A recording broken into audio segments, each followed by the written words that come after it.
link up, hey. You just hit my line for the wind down. There's only one thing on my mind when you come around me. I get lost in where you found me. Want you to use me. You let her confuse me. Don't wanna hide the fact that you make me feel that way. Want you to give me play. I see it in your eyes, you're lonely. Come put that body on me. I hit it right, I will. I treat you right, I will. Trust me, I got you, baby. Know how to make you feel. They can't do you like I will.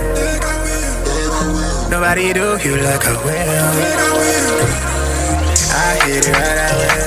I treat you right, I will. Trust me, I got you, baby. Know how to make you feel. They can't do you like I will. They can't do you like I will. Like I will. I treat you right, I will.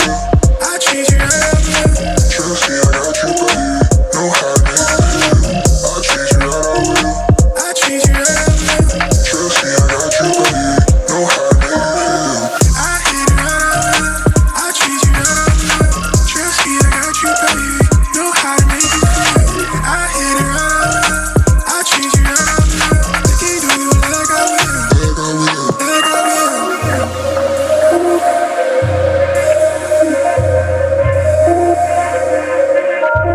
Pick up the phone, little baby. You got me up and I'm wavy. You know I want you to myself. You know you've been driving me crazy. Looking me right in the eye and tell me it's mine. If not, I'ma make it that way. You know I want you in a major way. I bless that body, make you share your grace. I've been trying to get you face to face. Fall through and give you ways to waste. I do what it takes. I make them walls sing on your heartstrings. Say your arm. I'll treat you right, I will. I'll treat you right, I will. Trust me, I got you, baby. Know how to make it feel. I'll treat you right, I will. I hit it right, I will. Trust me, I got you, baby. Know how to make it feel. I hit it right, I will. Trust me, I got you, baby. I'll treat you right, I will.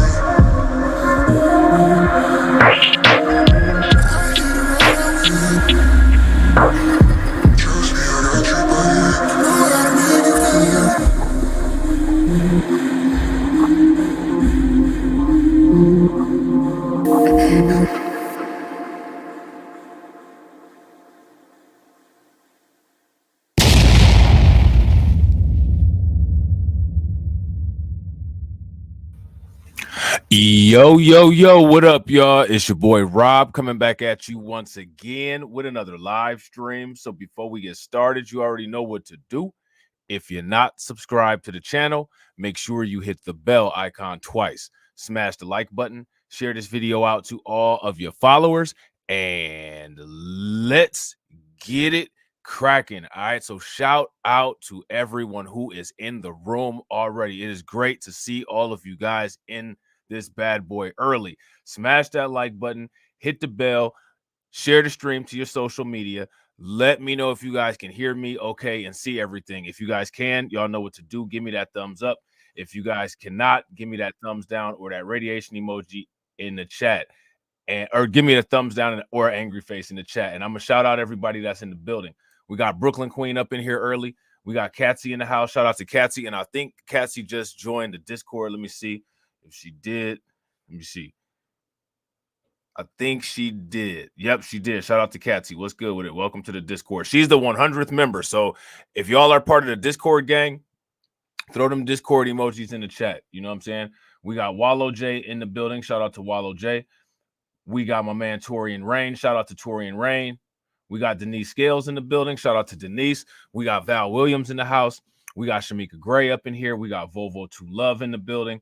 My man AB is in the house. What's good with it, AB? We got New York State of Mind. Shout out to New York State of Mind. DC Precise is in the building. Lehman Lucas up in here. Let me see who else we got. Looks like that's it. Looks like Lloyd Sky 9 in the building. Shout out to Lloyd Sky 9. What's good with it? All right, so shout out to everybody, man. It's good to see everybody in the house. All right, so we doing Brighton Park, the live stream part 2. All right, so before we get into Brighton Park, the live stream part 2, did the pilot of Undocumented Bros Global late last night. I think it went pretty well. I think people were pretty interested as well as kind of surprised about some of that stuff that we talked about. Now, I know that it's a long stream. You know what I'm saying? We're going to be doing some more tonight. All right. That stream is probably going to be kind of long too. But after that, the streams won't be that long. You know what I'm saying? But I just wanted to know, for the people who watched that stream last night, how many of y'all liked it? If you guys enjoyed that Undocumented Bros Global stream, give me some flames in the chat. If you guys didn't, then give me a thumbs down. There's a reason why we're talking about the Undocumented Global series, and we're gonna get into that as we move forward in both of these series, the Undocumented Bros and the Undocumented Bros Global. All right. So without further ado, we're gonna get into the Brighton Park issues. And shout out to my man KO Kid Fit. What's good with it, bro? Shout out to Win Loser Rug. So, as you guys know, it's going down in Brighton Park. The people in Brighton Park are heated for good reason, for very good reason. All right. So this video here, this is talking about how migrants are being forced out of the quote unquote police station and into the cold. Now, I want to ask you guys this question. Do you guys think that's it? The migrants are just getting forced out. They're out of the police station. You know what I'm saying? And now they're just out in the cold. Or is there some kind of backup plan? We begin here at 10 with breaking news. Migrants who were staying at the 5th District Police Station say they are spending the night outside in frigid temperature. They tell us they were forced to leave and take their belongings with them. CBS 2's Maribel Gonzalez is live in front of that police station in Pullman tonight. Maribel. So now I want you guys to pay very close attention, right? According to this, the migrants are upset, right? Migrants are forced out of the police station. They don't want to be forced out of the police station. They want to stay there, right? Because they don't want to go out into the cold. Keep that in mind. Okay. Yeah, that moment was caught on camera and then sent to us. The migrants that are here, as you can see behind me right now, are setting up their beds outside, some of them without a tent, just sleeping on the floor in the cold temperatures. You can also see some of them going in and out of the station lobby, but they tell us they're not allowed to spend the night there. This is not a game. Video sent to CBS 2 appears to show an officer from the 5th District Police Station in Pullman telling migrants staying in their lobby to leave. I want everybody out the station, out this lobby, all this junk out of here. Junk referring to their belongings. So now, again, pay very close attention to how this is being framed. You guys see this? Pay attention to how it's being framed. Pay attention to how the news is reporting this. Y'all notice anything? Volunteers who work with migrants here telling us this comes after some of the asylum seekers were taken to a shelter Tuesday.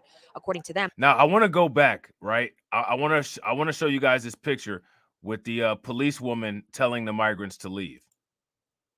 Now, here's my question for you guys. Where are the women and the children? Not a game. Video sent to CBS 2 appears to show an officer from the 5th District Police Station in Pullman telling migrants staying in their lobby to leave. Where was the women and children at? Do y'all see any? Everybody out the station, out this lobby, all this junk out of here. Junk referring to their belongings. Volunteers who work with Now, here's my question. As far as the women and the children go, what are they doing as far as diapers? And how is there not a need for diapers? How is there not a need for milk? How is there not a need for formula? Have you guys noticed that? There should be like formula runs. There should be diaper runs. There should be baby food runs, right? Haven't heard anything about a shortage for diapers, baby food, or formula. You mean to tell me that all these women here, if they have young babies, infants, they're all breastfeeding? migrants here telling us this comes after some of the asylum seekers were taken to a shelter Tuesday. According to them, those who didn't go were told by the officer they could no longer sleep in the lobby despite the frigid temperatures. Where's the women? Where's the kids? Where's the family? Shout out to Charles. What's good with it, Charles? Where's the women? Where's the kids? Where's the families? You guys see any women, kids, or family?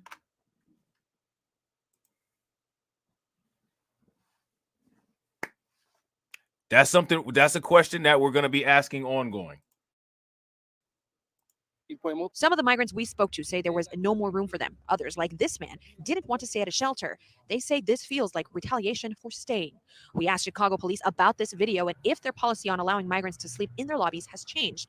They didn't provide comment, only referring us to the Office of Emergency Management and Communications. Where's the women? That looks like one little girl, right? But where are the women?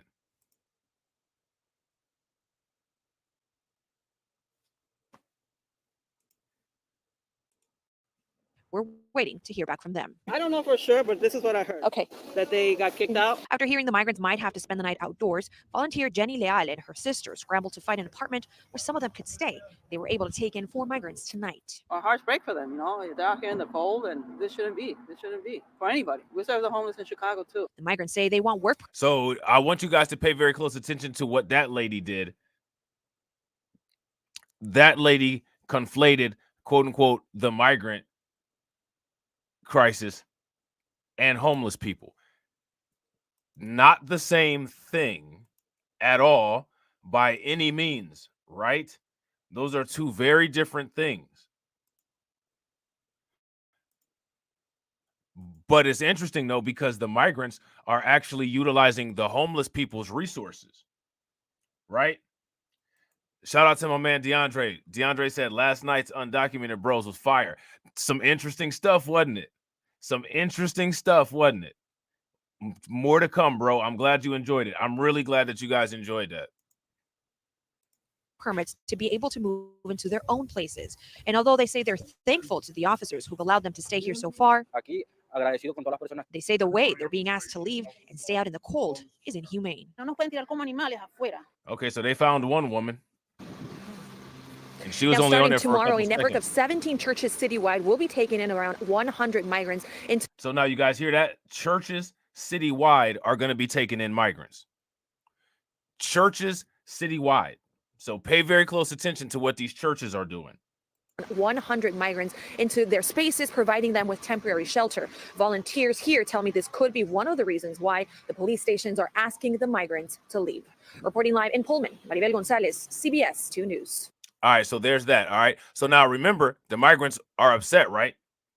So now what I want you guys to do is I want you guys to pay very close attention to the title of this next video. It's fascinating. Let me ask you guys this question. What do you guys think, before we even get to here, what do you guys think the title of this next video is going to be? And I'm not sure, KO Kid Fit. I know Guyana got a lot of oil, and I know there's a lot of power players trying to get it. You know what I'm saying? And I got to agree with Wallow J. Church robbery is going to be crazy.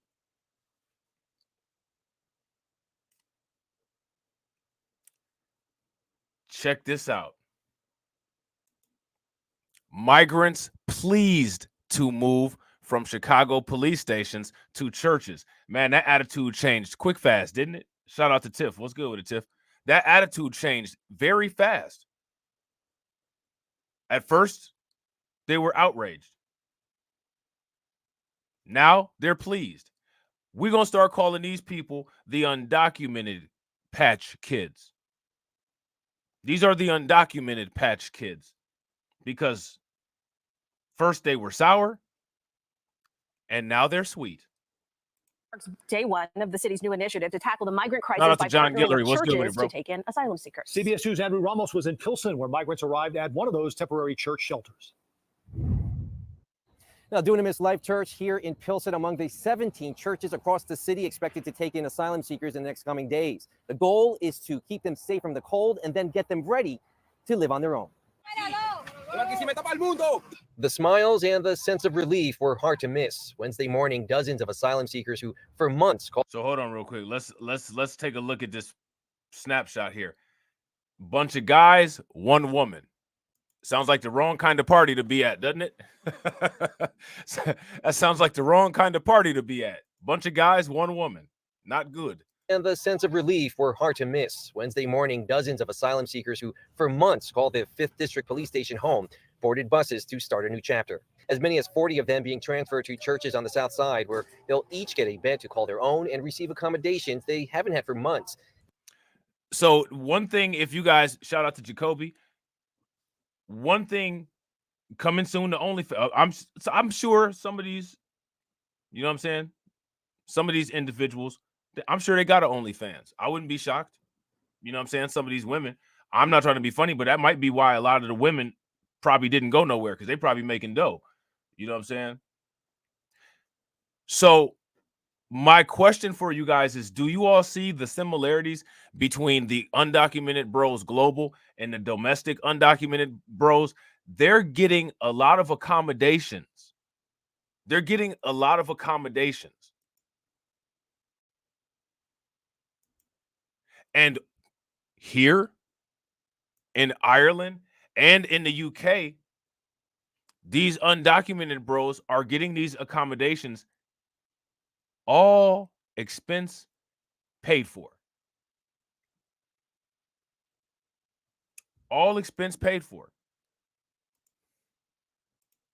It's all part of Mayor Brandon Johnson's new initiative where the city will be partnering with 17 churches citywide to take. You hear that? Mayor Brandon Johnson's new initiative.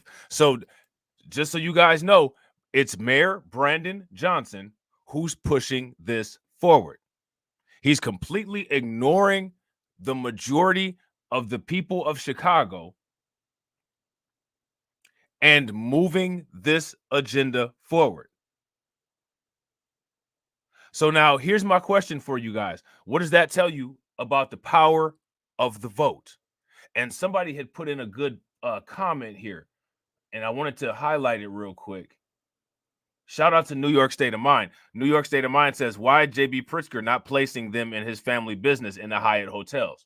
That is a great question. Now, here goes my question. Where are most of the Hyatt hotels?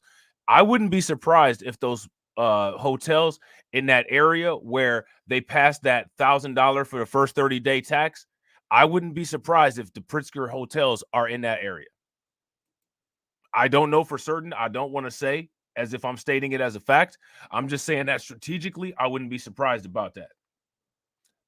Shout out to Caldona. I'm glad you enjoyed it. I'm glad you enjoyed it. I'm really glad that you guys enjoyed that Undocumented Bros Global series. I really am, for real. And also in addition to that Undocumented Bros Global series, I got some more new series that will be starting in 2024 that I really think that you guys will enjoy. But speaking of the past series, how many people saw the video that I did called Pritzker Family Business? If you guys saw the video that I did called Pritzker Family Business, give me a thumbs up. If you guys didn't, give me a thumbs down. If you guys didn't, I would suggest that you guys check it out. It's a good video. You know what I'm saying? With 17 churches citywide to take in migrants, providing them shelter and resources for up to 60 days, where the goal is to transition them to living on their own. Their biggest question was, can we stay close so that we can, find work, find places to live, things like that. And so we accommodated that. We got a peek inside this temporary shelter at Dunamis Life Church, where it could hold a maximum of 20 individuals at a time, which will. So as you guys can see, these churches can only hold a maximum of 20 individuals at a time. So depending on how many churches are involved in this will depend on how effective this is at accommodating these migrants. Now, here goes my question. Do you all think that the government in Chicago offered them a tax refund to do this? Uh-oh, shout out to Shamika. She said, my puppy got to my HDMI cord. Oh, man, you're going to have to get another one. I know you got some backups, though, at the house. You got some backups at the crib. You know what I'm saying? Will be standard at all 17 participating churches.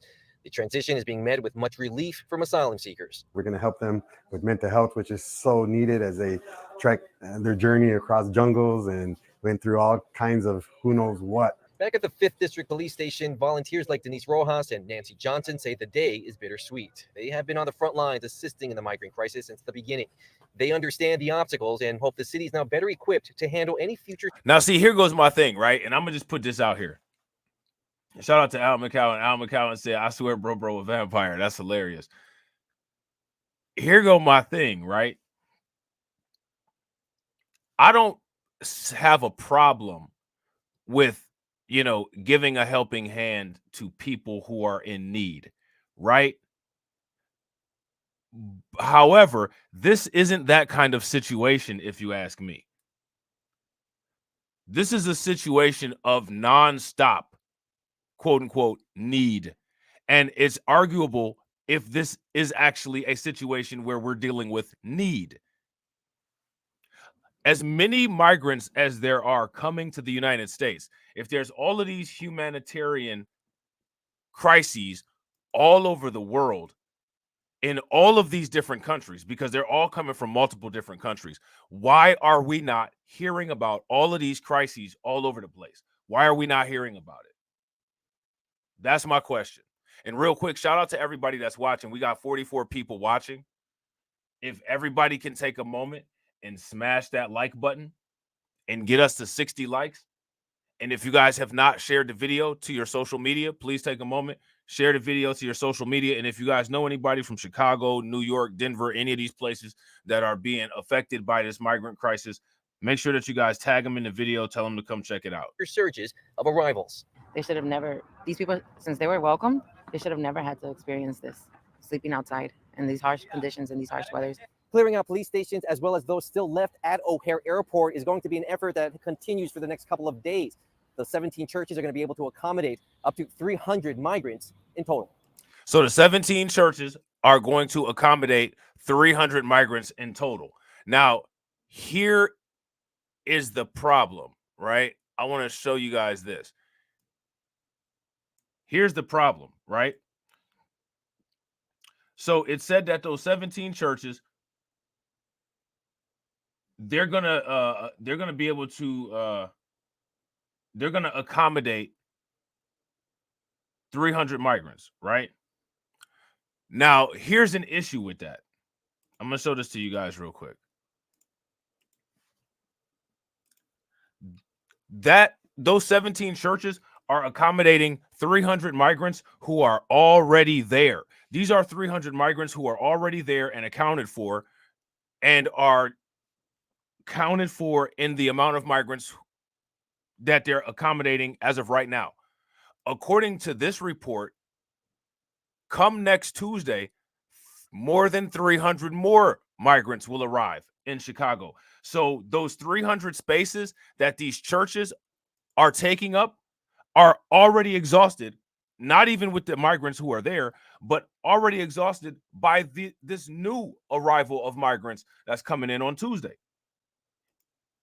Okay? That's right, Ravi. There's been a lot going on today, both here in Brighton Park, where officials say that they could begin putting up that winterized base camp as soon as tomorrow, and also at more than a dozen churches around the city where they're getting ready to house migrants as the temperatures continue to drop. In less than an hour this morning, 2 new buses filled with migrants arrived in Chicago from Texas, carrying just some of the more than 300 people expected today. Today, the first time that they're not going to police districts, they're going straight to a shelter. Where they go, says New Life Center's Eddie Fuentes, depends on real. So now, again, here's my question, right? This is my question for you guys. All of this stuff that's being done so quickly for the migrants, my question is, why wasn't any of this stuff done for the homeless people? What's you guys' thoughts on that? Because there's a whole population of homeless people still there that's not even being talked about. Shout out to the Box Bros that actually need this kind of help, and it's not happening. But it is happening for the migrants. So my question is, what's the difference between the undocumented bros and the Box Bros, except for the fact that many of the Box Bros are citizens and possibly former veterans. The Box Bros are legal to be here, and many of them have served to defend the country.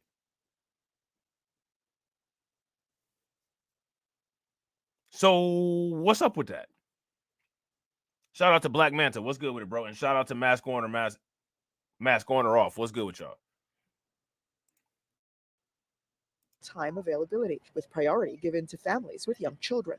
We are definitely trying to do everything possible to keep them out of the districts and moving into the shelters.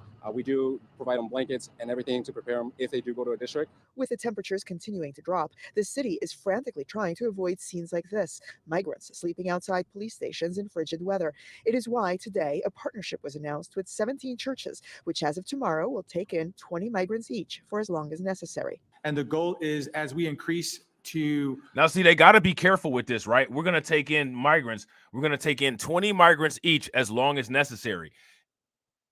If you ask me, right, and shout out to Two Factor, I appreciate you, bro. If you ask me, that is not mathematically feasible. None of this is sustainable. None of this is sustainable for long term. None of this at all. This is all a recipe for collapse, implosion, and disaster. Doing this and taking in these migrants unlimited with no limits on any of this, right? That is setting yourself up for the same problem that New York City had with the right to shelter law. You're putting yourself in a checkmate situation where these people are just going to pile on and pile on and pile on and pile on, and you've created legal problems for yourself that you're not going to be able to get out of. And shout out to Carla and shout out to Denise for being bot enforcers. Now, see, here's the thing, right? Shout out to Black Manta. Black Manta says send them back to their countries. That's how it should be handled. I agree. People who come to the United States illegally should go through the court system and then be prosecuted and then be sent back to their country after due process, right? Here's the thing. As we're going to continue to see when it comes to undocumented bros global, all of these things that we're doing here in the United States, they've already been done in Europe, and they haven't been sustainable. And after all of these tactics overseas have failed, how are they dealing with this in the UK? What did you guys learn on Undocumented Bros Global last night? Ultimately, when it comes to Ireland, ultimately, when it comes to the United Kingdom, ultimately, when it comes to Germany, when it comes to Poland, when it comes to all these European countries, after attempting all of these handout tactics and they didn't work, what are the politicians saying now? The politicians are now running on platforms and promising people to say, we're going to start setting limits on immigration. We're going to start prosecuting people, and we're going to start sending them back. And the reason why is because they're at the bottom of the gas tank. They're running on fumes. And as a result, they have no other choice but to start deportation proceedings.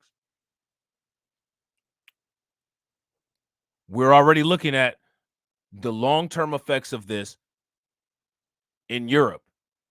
They weren't able to sustain it there. They're not able to sustain it here. What we're watching in Chicago right now is we're watching the turning point of attempted accommodation moving towards unsustainability. And you guys will see what I mean as we move forward in this video. To the demands of the city to alleviate the stress at O'Hare and some of the police stations. We actually want to start tomorrow. We want to send the buses and start picking up folks. The time is now. The churches, it is hoped, will provide a stopgap until work is finalized on a winterized base camp in Brighton Park, which will be able to house up to 2,000 people. Today, crews began measuring and So now you guys see that, right? Brighton Park. That's a good question, Torian. I really wish that I could answer that question, but I'm not sure. What do you guys think? Torian asked a good question. He said, Rob, do you think there will be a civil war? That's a great question. I honestly don't know. I could see it happening, and I could also see it not happening. You know what I'm saying? I think under the right conditions, if this comes to the right areas, I think that is highly likely. But I think that if it stays restricted to certain areas, I don't think that it'll happen. You know what I'm saying? Placing bases for where the tents will be installed. This, even as the mayor continued to battle against accusations that his administration has been less than transparent regarding the camp itself and contamination of the land upon which it is to be placed. The community partners know exactly what's happening. The alders know exactly what's happening. And as we've assessed, we've continued to move forward throughout this entire assessment. Nothing has changed. So that means that the sentiments of his constituents were not part of the assessment, clearly, because as we're going to see, what part of this did he assess? He clearly did not assess how the residents in Chicago feel about this. Would you guys agree? The community partners know exactly what's happening. The alders know exactly what's happening. And as we've assessed, we've continued to move forward throughout this entire assessment. Nothing has changed. Now, even though the mayor's office has said that they could begin putting up this winterized base camp tomorrow, they have made it clear that no one is going to move in here until all of the environmental checks are complete. The goal, however, is to have the camp open by mid-December. Watch breaking news on So the goal is to have the encampment open by mid-December. So again, they're just bypassing what the people want. All right. They're just bypassing what the people want. Shout out to Dave Brown. What's good with it, bro? So we're going to look at this other video about the churches and what the churches plan to do. And remember, take note of this stuff. Commit this to your memory. Write it down. Take notes. Commit it to your memory. Because as this stuff starts to fail and crumble, we're going to reference these past points in these videos that we've been making. We've already seen some of the points in the videos that we've been making come to fruition. You know what I'm saying? So after this video here, we're going to take a break from Chicago and we're going to briefly look at some things going on in other locations, okay? Because it's important because all of this stuff is intertwined. A few churches in Oak Park stepped up to help migrants weeks ago. Yeah, we first told you how these church leaders took it upon themselves to reach out. And tonight, CBS 2's Maribel Gonzalez shows us how one congregation there is making a big difference. The Calvary Memorial Church in Oak Park is no stranger to helping the community. Meals and financial help and job hunting and these sorts of things were kind of already in place on a smaller scale for us. When Chicago experienced one of its first cold nights of the season around Halloween time. The need got so close to us that when you have it in front of you, you can either just turn to the other way or just do something about it. Volunteers called on them to take in migrants sleeping outside of police stations in tents. Pastors here opening their doors to 22 of them. It was just sort of folding them into a care network that was already in existence. 22 people are staying in this one Yes. room. In this basement room, the families have set up their cots and mattresses. A pastor from another church in Austin donating much of it. Oh, he's in cots, he's in food, he's in water. This is a common area. Here, migrant families, or as Pastor Manfred calls them. So they'll use the word migrant. So now let me ask you guys this. Do you all think that these migrants are going to end up, like, they're just going to end up tearing these churches apart?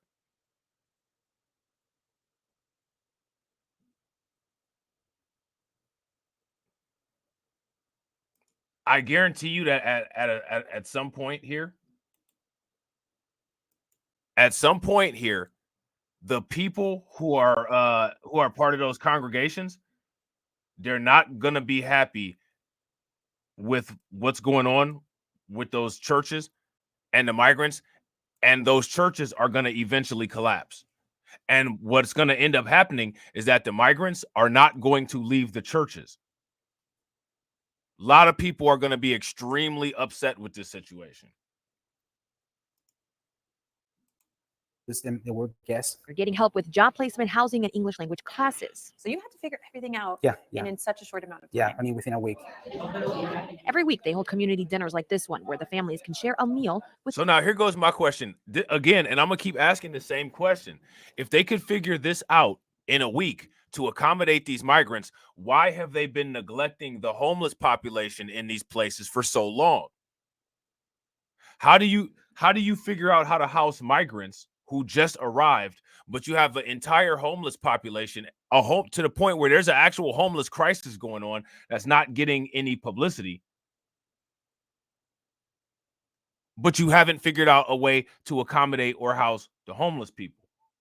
Somebody please make that make sense. And real quick, shout out to everybody that's watching. We got 57 live viewers and 41 likes. If everybody can bang on that like button and get us to 70, that'd be great. Church members. It's It's also where we sat down with one family who tell us they want to start working so they can get their own housing and make room for others who That's need a shelter. great point. More permanent. That's a great point. Shout out to Kip Doctor. These Latino churches never opened their doors to black homeless, but look at what the black mayor is doing. Shout out to Cameron Jones. Look at what the black mayor of Chicago is doing. Permanent housing, also the goal of a network of churches in the Chicago area who pledged to take in 100 migrants starting Wednesday. And the people in the community start sending donations as well. For Pastor Manfred, this united front is significant. I think it's just an example that when the church decides to work together, so many things can be accomplished. Communities that maybe have been overlooked over the years too. What would it be if our churches, all of us, just come together and start tackling those issues? He said communities that have been overlooked over the past years. Yeah, he threw that in there real quick. You know what I'm saying? So now I showed this video last time, but I'm going to show a little bit of this video this time. It's not really anything significant, but I want you guys to read the title because honestly, the title is the most significant thing in this. This is Brighton Park. Chicago residents of Brighton Park. Chicago migrants. Residents not allowed inside the Brighton Park migrant shelter meeting protest. Now, mind you, the taxpayers, these people who are protesting, all these people outside, all these people, tax dollars are what's funding the functionality of the Brighton Park migrant shelter. Yet and still, they did not allow the residents to go in there. Now, here's my question for you guys. Why would they not do that? Look, these people are pissed outside. Look at this. And as you guys can see, I want you guys to read the text at the bottom. You see how it says the migrants are chanting, "Open the door." Residents not allowed inside the Brighton Park migrant shelter meeting protest. Why would they not be allowed inside the Brighton Park migrant shelter meeting? Why would they not let the residents in there? How many people knew that they were not allowing residents into these meetings? This right here is an example of where the political system, I would say, crumbles, but we all know that the political system doesn't represent us, and the political system also does whatever it wants to do whenever it wants to do, which is one of the reasons why extra political means are so important. If Chicago is not an example of why extra political resources are crucial, I don't know a better example.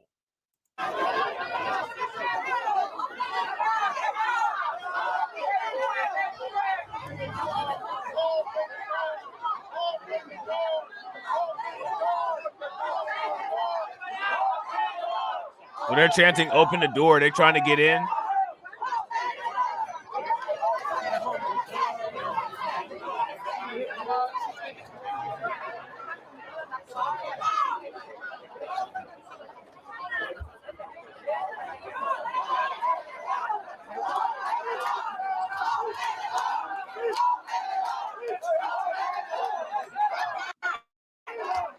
So now let me ask you guys this question here. Shout out to Toria.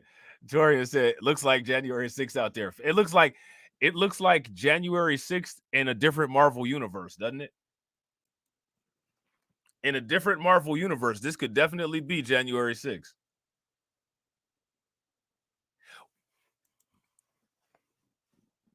If you ask me, I feel that there should be national attention on a situation where you have taxpayers in a district and the politicians restrict access to the taxpayers being able to observe what their taxpayer dollars are being spent on.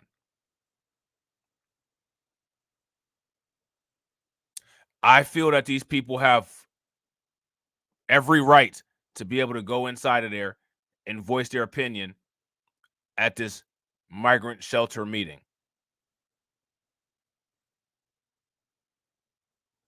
Exactly. That's exactly what they do, because they've been doing dirty stuff like that. Shout out to Tiff. Tiff says they'll lock the door, then later say none of the community showed up to the meeting. And Brandon Johnson will sit there and say that with a smile on his face. We've seen him sit there and lie with a smile on his face before.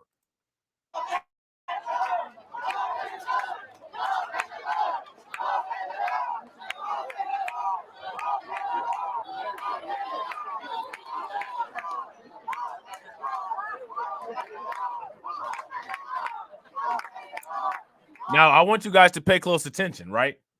Look at the population of Brighton Park. And this is one of the reasons why I've been focusing on Brighton Park for this little sub-series here. You know what I'm saying?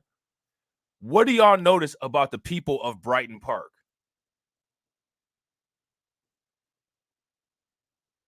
They look very different than the people at Munson Park. What do y'all notice? Look at this picture right here. You got to ask yourself the question, are the undocumented bros inside the shelter or are they outside the shelter? Which ones is the undocumented bros?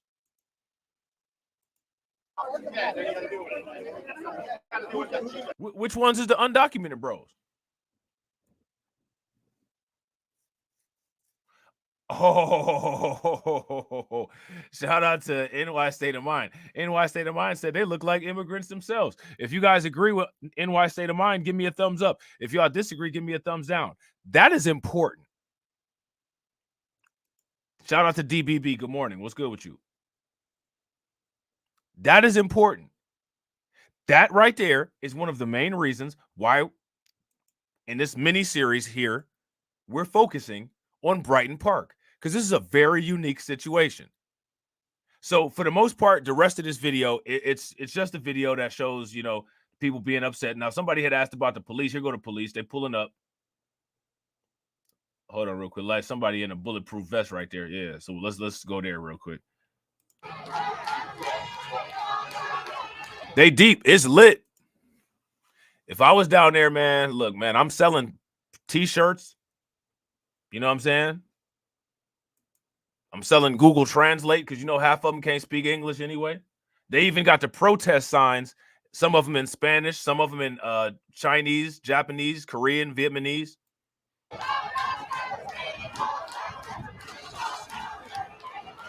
So there go the cops right there. They pulling up.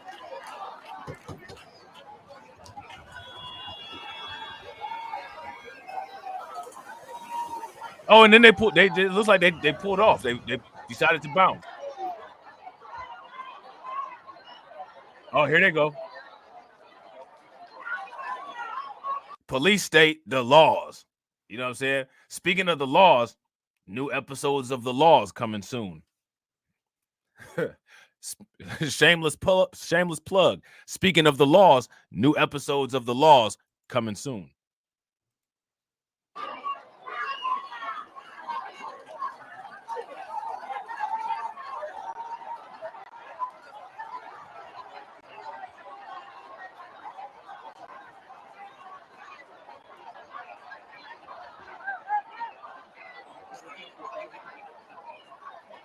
Now look at the police. The police look like undocumented bros.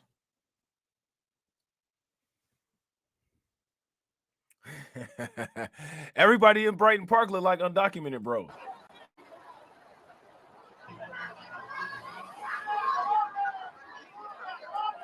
Now this dude right here, look at this. You see the Mexican flag over there flying? You're at a meeting to complain about undocumented bros flying a Mexican flag. At least the one lady had the American flag, but homeboy right here got the Mexican flag. He like USA, USA, waving the Mexican flag. Like, seriously, bro?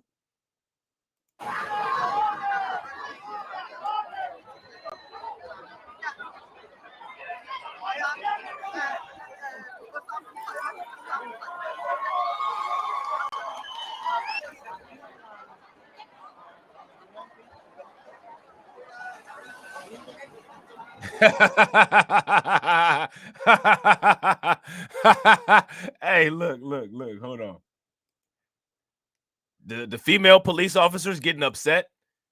You know what I'm saying? They sitting up here thinking, we out here in this crowd, sweating it up. You know what I'm saying? Sweating our makeup off, sweating our hair all over the place. Called in for this overtime, and I could be making twice this on my OnlyFans account that the rest of the department don't know about. So the modern female police officers are upset. You know what I'm saying? Just pointing that out.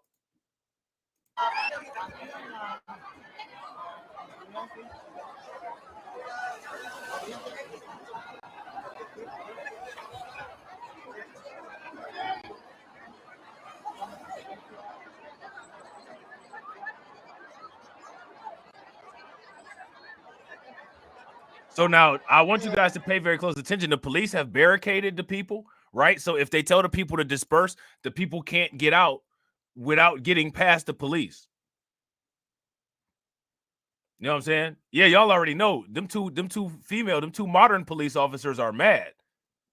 You know what I'm saying? You see homeboy right there, he hollering at the one with the black hair. Hey, what's good? I ain't got time for you.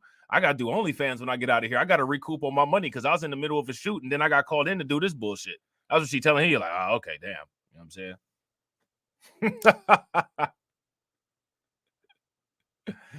Oh, man. What was Hank's partner on Breaking Bad? Was it Gomez or something like that? Hank was down with the undocumented bros. Tuco Salamanca, you know what I'm saying? Hector, the twins, all of them, they all out there.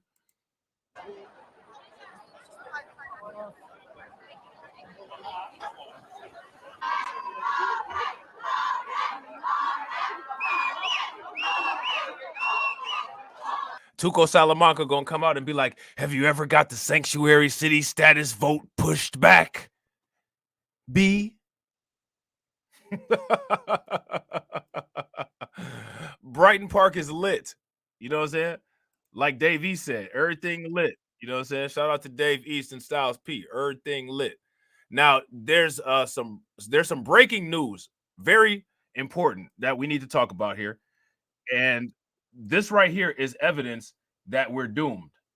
Okay? This is evidence that we're doomed. Now, we have all of these defenses and border patrol, right, at the southern border. What comes across the news today? A migrant with a walker broke through the border wall. That's right. Next, we'll hear a story about a walker in a wheelchair wheeling through the Rio Grande. But for right now, migrant with walker breaks through border wall. Okay, that's what we have going on down in Texas. So shout out to the Border Patrol down in Texas. You know what I'm saying, doing their thing. Shout out to John Guillory. John Guillory said, migrant fans, only migrants allowed. Hey.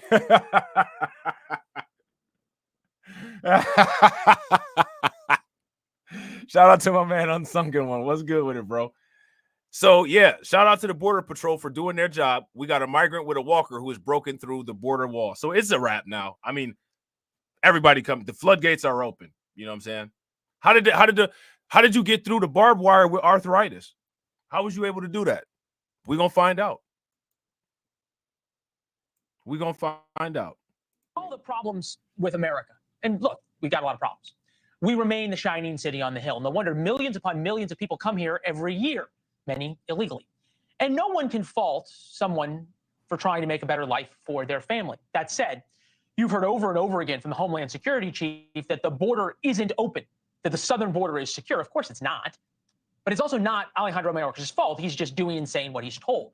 Our News Nation crew caught this on camera at our southern border earlier today. Smugglers cutting a hole through the border wall to let with power tools. Now, why is it? Hey, man. Hey, you see what they brought? They brought actual power tools. Where did you get a damn chainsaw at? Power tools. If there's a wall in your way and you need to get in the United States to find somewhere to stay, power tools.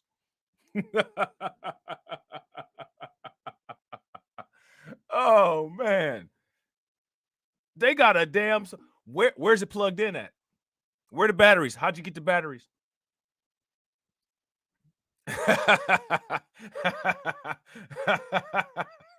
Right. The wall is no match for disabled man. Like, make it make sense, bro.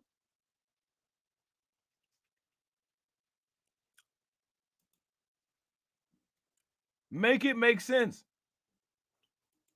Where did you get some damn power? And why? Where's Border Patrol at? You can't sit there and tell me that they're catching these people on lunch break all the time.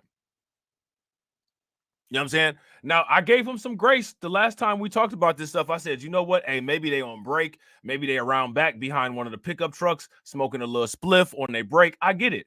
taking a little shot. Somebody brought some New Amsterdam to work, put it in a flask. I understand. I know how that go. But you're not on break the whole shift, though. So what's going on now? Like, who's supposed to be dealing with this? How come they don't have sharpshooters over there? Has anybody ever, like, how come they don't have those towers with sharpshooters?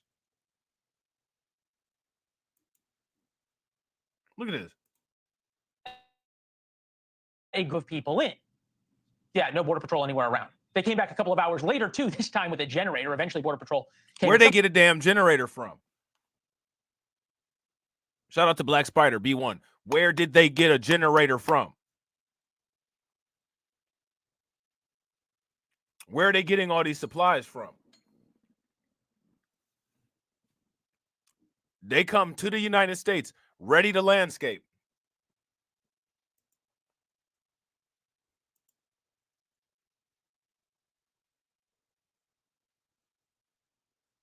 You know what I'm saying?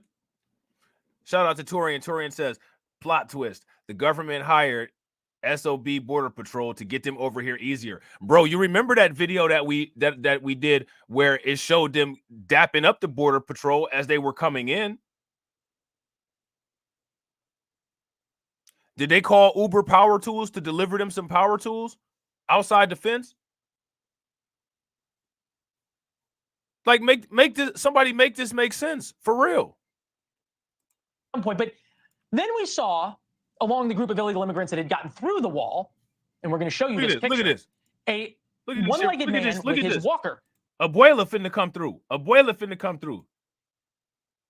She like, Vaminos, bitches. Look at this. His walker coming through. Oh, it's a man. There you go, with his walker. Again, he's risking his life to come to America. This isn't a comment on him, or certainly. Hold on. Wait a minute. Not only does he have a walker, if I'm looking at this correctly, I believe that his left leg is amputated. And that's why he has that walker. Let me see. Hold on real quick. See, I can't see fully because they got the banner down there. But it looks like his left leg is amputated. Legged man with his walker coming through. There you go. Yeah, that left leg is amputated. So not only did he come through on a walker, but he has an amputated left leg. How did you get through the Darien Gap? Bro, how did you get up here? He coming up here to get on disability. You know what I'm saying? Man, I was about to say some ignorant stuff, man. Let me stop, man. I'm about to say it anyway. I was just about to say he hey, man. Hey, shout out to him. He got a leg up, you know what I'm saying, on Border Patrol. Hey, real quick, we got 73 people watching. Shout out to all 73 people that's watching.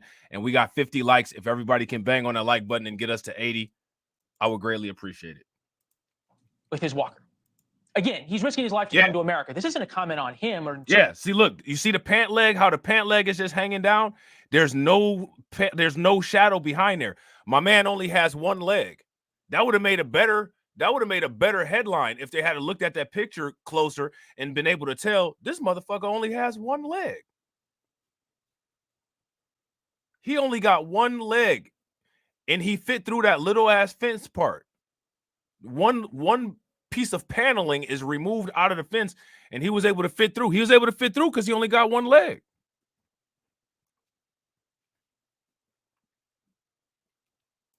What is he going to do when he gets here? Now, you know, this dude, he got to be like El Jefe. And he got his little BGs helping him out. Got to be.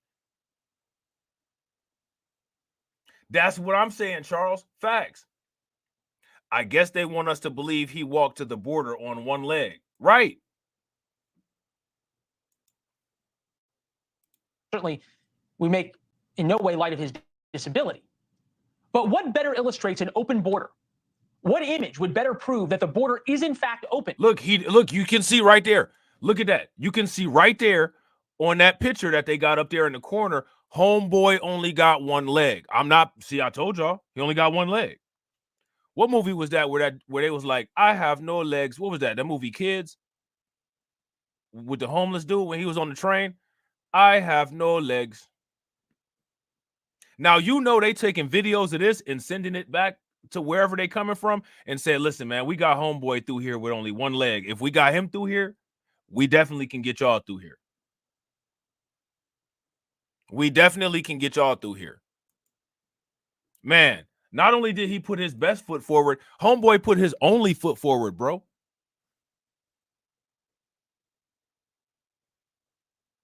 He put his only foot forward, and he's already going to start out economically in a better place than everybody else because he's going to get half off on every pair of shoes that he buys. You know what I'm saying? That's some bullshit. And get all them damn benefits. And that the border is totally unsecure, then a one-legged man with a walker able to get in before Border Patrol could even show up. Coming up next, Ron DeSantis' campaign has neither momentum nor buzz. Thanks for watching. Go to join. Man, they just went in on Ron DeSantis for no reason. Oh, man. that was all they needed to do for that news report. Ron DeSantis' campaign has no buzz or no momentum. You know what I'm saying? That was perfect. They don't even need to add shit else to that. You know what I'm saying?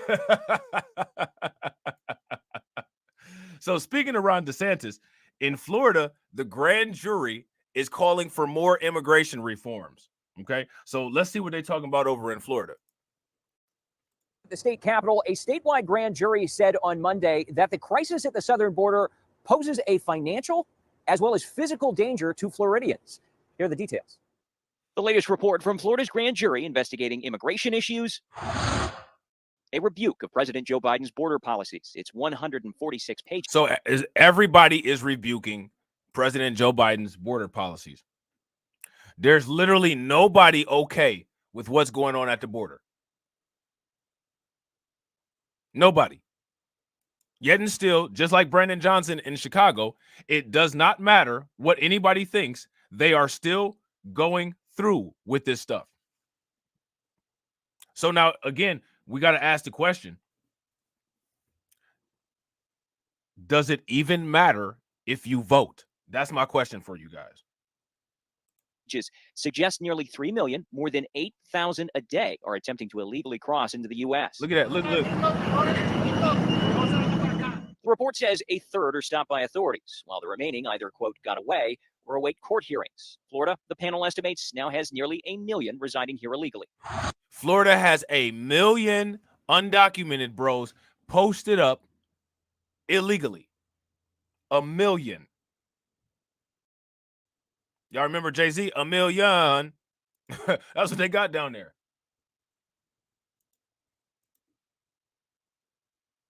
1 million undocumented bros.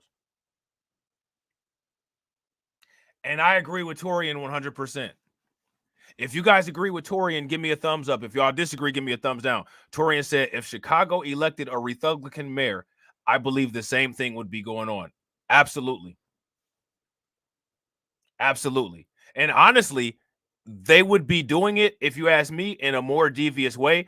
And they would be actually coordinating dumping all of the illegal migrants into FBA neighborhoods with people like Greg Abbott, with people like Ron DeSantis.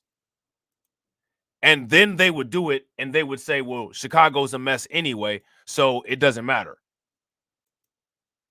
You know what I'm saying? If you ask me, I think that's what would be going on. In a statement, the Attorney General said, quote, this is a damning indictment of the Biden administration's complete failure to protect our border and the tens of thousands of immigrant children being smuggled into our country and in some instances trafficked. But that's not all. The grand jury also listed 10 recommendations for lawmakers in their upcoming session. Shout out to among Kip them Doctor. closing loopholes. Kip Doctor disagrees. Now, here's my question for you, Kip Doctor. How do you think that the situation would look if Chicago or if New York or if any of those places had a Republican mayor or had a Republican governor or had a Republican majority legislator. What do you think would be different? And you guys can answer that question in the comment section too, because I'm curious as to what you guys think. If you guys think that it would look the same with the Republican mayor in Chicago and New York, give me a thumbs up. If you guys don't think that it would look the same, then give me a thumbs down. Now, here's my thing, right? If a Republican had just gotten in, they would still have sanctuary city status until the sanctuary city status was up for vote again. So I don't know what they would be able to do about that until that's up for vote to be voted down.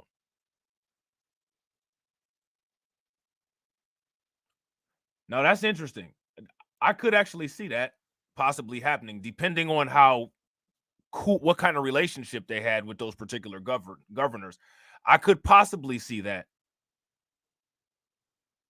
Kip says they would send them back and find those bus companies. When you say send them back, do you mean send them back to the states that sent them, or do you mean send them back to the countries that they came from? Let me know. Let me know what you guys think. For visas to neglected or abused juveniles, work status verification for all employers, not just those with more than 25 employees, and a fee for all international money transfers out of Florida, potentially generating the state $40 million. The panel also wanted another grand jury to investigate non-government organizations alleging misuse of tax dollars like grants. It definitely seems clear. Now, I think that's something that should definitely happen, because there's been proof, right? There's been proof of misuse of tax dollars in Chicago. I think it was what's the name of the news channel in Chicago? Is it NBC5? I think if I'm not mistaken, NBC5 did an extensive report, and in that extensive report, they showed how all of these contracts are going to private contractors, paying the staff that's also contracted massive amounts of money, overpaying their worth. Okay. So shout out to Kip. Kip thinks that the Republican mayor or Republican governor would send them either back to Texas or to other countries or states. Now, here's the thing. I think that the only way that the United States would be able to be sustainable is sending them back to the countries that they came from, or sending them to other countries. That's the only option, because there's only a certain amount of resources, a finite amount of resources, and a finite amount of space here in the United States, yet there's an infinite influx of migrants. So the influx of migrants has to be reduced all the way down to a minimum. And even with it reduced all the way down to the minimum, that's just reducing the rate. That's still not reducing the supply. The supply is infinite, seems like.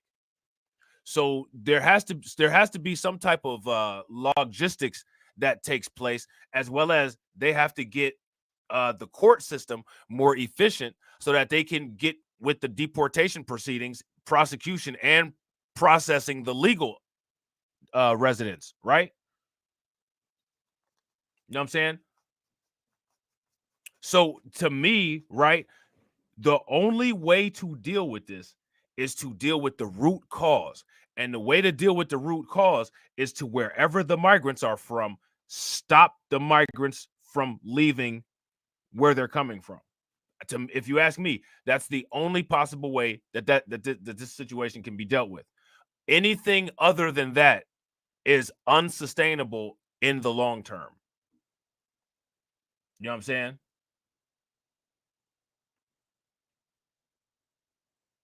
And that is a big fact. Shout out to Two Factor. Two Factor says we have to keep in mind that Republicans can hide behind their voter base and can do no wrong. The same thing would be happening, and the voters wouldn't say anything at all. That's facts. And the thing is though, that happens on both sides. You know what I'm saying? It's a lot of Democrat shills. It's a lot of Biden sexuals that literally sit here and act like there's nothing going on. Yeah, exactly. And that's what I'm talking. That's that misuse of funds, taxpayer dollars in Chicago. Exactly what I was talking about, DeAndre. The hotel workers in Chicago making $17,000 a month, and nurses making $62,000. They making OnlyFans money. You know what I'm saying? to me that this grand jury is very partisan in their interpretation of immigration policy. State Rep Anna Eskamani reviewed the report and isn't buying its conclusions. The Democrat is concerned it'll encourage new laws from the GOP-controlled legislature, hurting, she says, immigrants more than helping. We already have seen workforce shortages. We've seen concerns in the agriculture and tourism industry over the latest targeting of immigrants. What's good with it? And what is outlined in this grand jury report is even more extreme than we've already had. To date, lawmakers have yet to file a major immigration policy for next year, but Republicans have told us to expect a bill in the coming weeks. Now, this likely isn't the last we've heard from this grand jury. It was impaneled through April of next year, meaning we might see at least one more report before they dissolve. So now here's my question. Out of everything that's been suggested in that report, do you all think that they'll be able to successfully get anything implemented? If you guys think that they will, give me a thumbs up. If you guys think that they won't, give me a thumbs down. Now, also, I haven't really heard much about the issues that the immigrant influx is causing Florida. I know Florida is opposed to it. I know it's not something that they want to continue, but I also haven't heard how it's affecting them directly. You know what I'm saying? And real quick, ladies and gentlemen, shout out to everybody that's watching. If you guys can, please take a moment. We got 80 people watching and we got 55 likes. If everybody can take a moment and get us up to about 90 likes, that would be great. The nation's border crisis poses physical and financial dangers to Floridians. The panel's new report now offers state lawmakers recommendations ahead of their January return. So now, have we seen any kind of report like this with Denver or Colorado? Or I'm sorry, with Denver, Chicago, or New York? We've seen New York, right? Because Eric Adams is in the process of doing the budget, right? So we've seen what's going on with New York as far as the money, and we've heard financials, right? But we haven't really heard any pushback there, except for pushback from the citizens. Like the court hasn't done a report like this. You know what I'm saying? So my question is, why is it that in all of these cities that are being heavily affected by this, why aren't the courts doing reports like how they are in Florida? Why is that not happening? This kind of thing should really be assessed. You know what I'm saying? Capitol. Our Capitol reporter Forrest Saunders tells us the details in Tallahassee tonight. The latest report from Florida's grand jury investigating immigration issues. A rebuke of President Joe Biden's border policies. It's 146 pages. Suggests nearly 3 million, more than 8,000 a day, are attempting to illegally cross into the U.S. So, again, that's a lot. Shout out to Unsunken One. Unsunken One says, Rob, I live in Tampa, and it looks like Mexico City here. Shout out to Tampa. And I believe it. They got this restaurant in Tampa where it's outside. It's like outdoors. And they sell seafood. It's like a fast food seafood restaurant, but it's an open air restaurant where you can eat outdoors. You know what I'm talking about? I can't think of the name of it, though. It's in Tampa. They sell like scampi. They sell scallops. They sell fried shrimp. They sell fish. And it's like an open air restaurant. And I cannot think of the name. I bet you've been there before, though, Unsunken One. What's the name of that spot? Damn, I can't think of the name of that place. Man, they got some good-ass food there, though.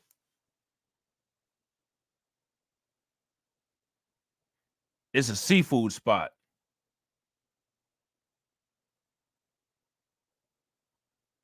I think it's kind of in the hood too.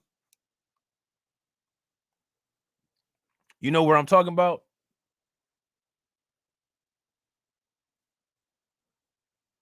It's for sure in Tampa. I can't think of the name of that shit.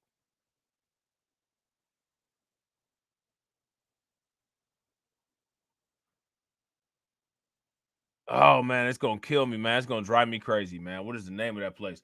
But I was going to say, man, if anybody ever goes to Tampa, like, check that place out. They got some good food there. Sipper's Smokehouse. I think that might be it. Like they're okay. So check this out, right? It's like right at the end. It's like off of a main street, but if you turn, like the street that is on is like in the hood.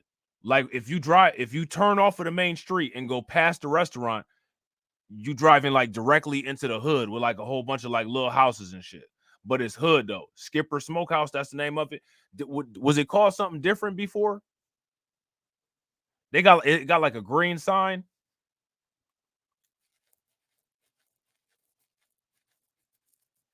I bet you that's the place. I think they got like a gravel driveway too, if I'm not mistaken. It's been forever since I've been there. But yeah, that if y'all ever go to Tampa, man, Skippers, that's it. Skippers, okay, cool. Skippers, man, that's the spot, man. That's the spot. Look, look. And they don't have no place where you can eat indoors. Like you can go in and get takeout, or you can eat like outside. Little ratchet seafood spot. Yeah, it's a white building. It's a white building, and they got like all the tables like on the side of the building and in the back. Skipper Smokehouse. That's it. The report says a third are stopped by authorities, while the remaining either, quote, got away or await court hearings. Florida, the panel estimates, now has nearly 1 million residing here illegally. So this for the most part is just giving the same information as that last news report. So we don't need to watch that. But now in I believe this is Arizona, right? Shout out to Arizona. In Arizona, they've made policy changes for asylum seekers.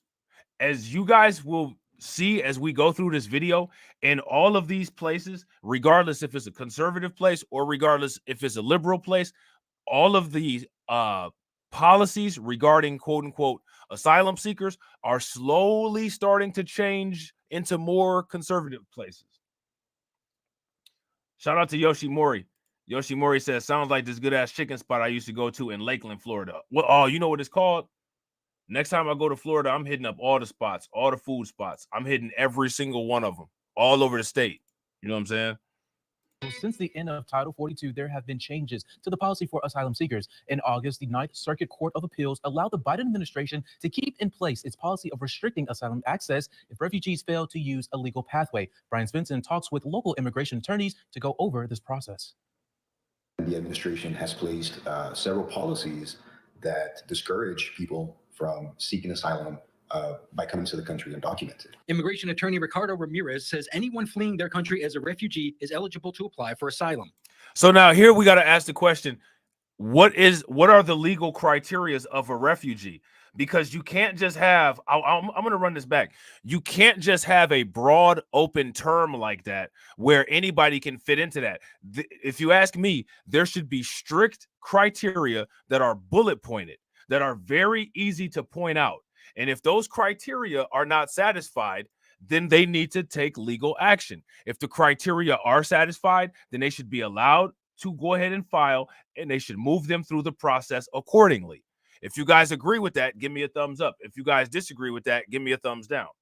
Since the end of Title 42, there have been changes to the policy for asylum seekers. In August, the Ninth Circuit Court of Appeals allowed the Biden administration to keep in place its policy of restricting asylum access if refugees fail to use a legal pathway. Brian Svensson talks with local immigration attorneys to go over this process. The administration has placed several policies that discourage people from seeking asylum by coming to the country undocumented. Immigration attorney Ricardo Ramirez. Why would you come to the country undocumented?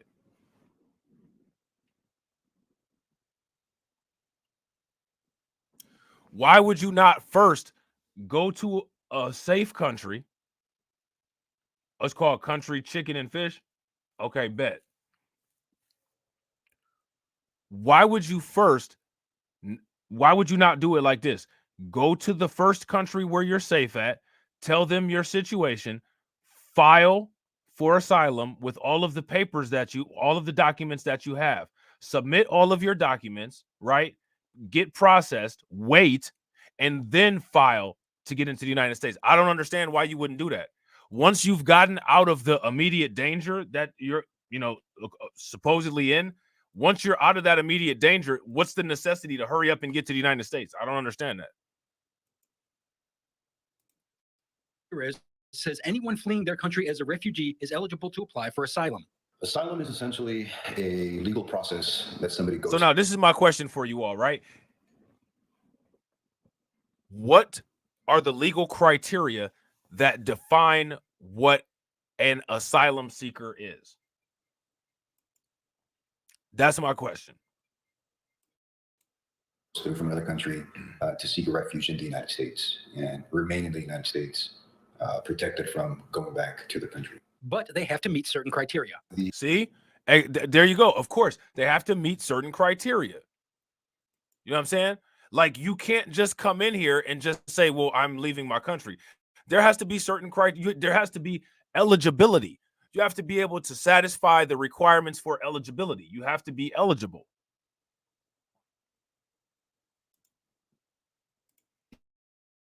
The immigration laws define what is a refugee. And a refugee is a person that has fled their country because they've been threatened or harmed or persecuted on account of a protected ground.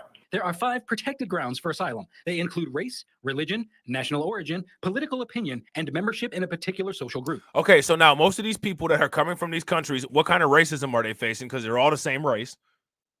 Most of them are the same religion. And a lot of the people that are dealing with religious persecution all over the world are not even leaving their countries. National origin.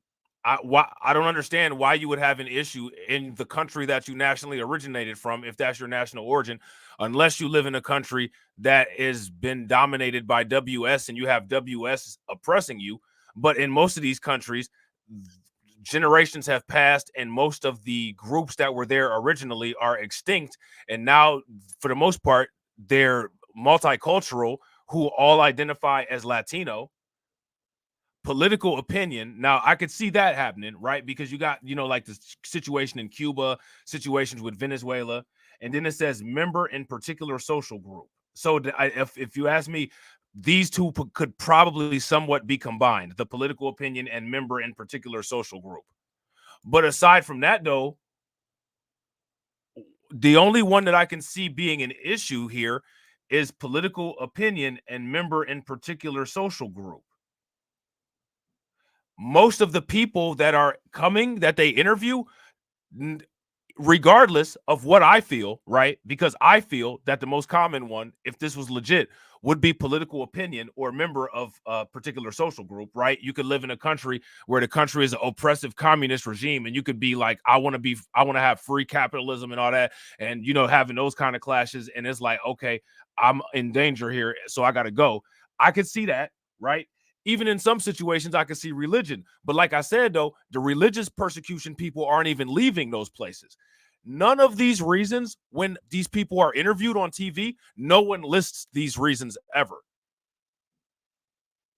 When is the last time that you've watched a video or a news report about the migrant situation and anyone has listed any one of these things? I'm leaving this country because of my race, even though we're all the same race in the country where I'm coming from. Most countries in the world are ethno-states. You know what I'm saying? I'm leaving the country because of my race. I'm leaving the country because of my religion. I'm leaving the country because of national origin, which most of these people are nationally originated in the country that they're from. I'm leaving the country because of my political opinion. Despite the fact that I think the highest likelihood would be the last two, you don't even see any of these. Who, in any of the videos that we've watched, how many people have listed any one of these 5 things as the reason why they came to the United States? They all say the same thing. I'm coming for the United States to get a job. Is unemployment on this list?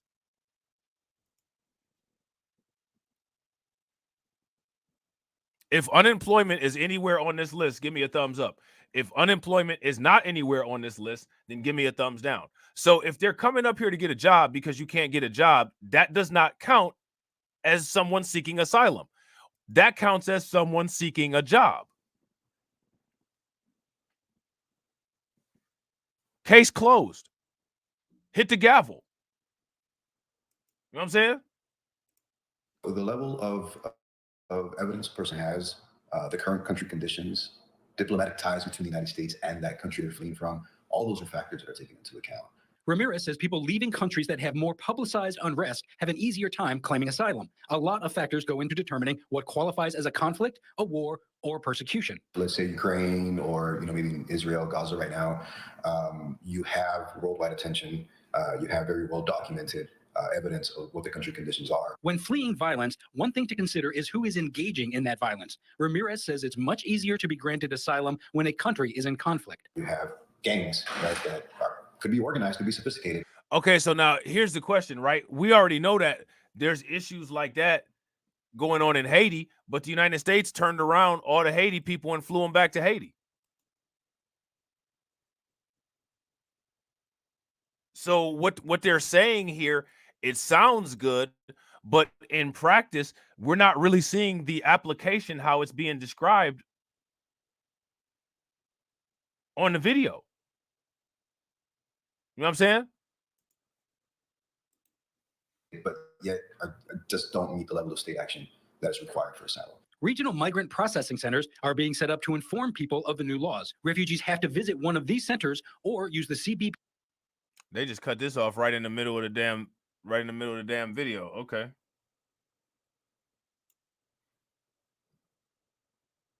So we got another video, and shout out to News Nation for getting all these embarrassing moments of the U.S. Border Patrol. But we got another video with some migrants crossing through a hole in the border fence, and then they run past the Border Patrol. So why you're able to run past Border Patrol is beyond me. And I really hope that one of the people running past the Border Patrol in this video, I really hope that it's not the dude that only had one leg. The undisputed crisis happening at our southern border, a federal judge has ruled that And they really like this video. This one right here. Do you guys notice this? Like, they just keep showing this video.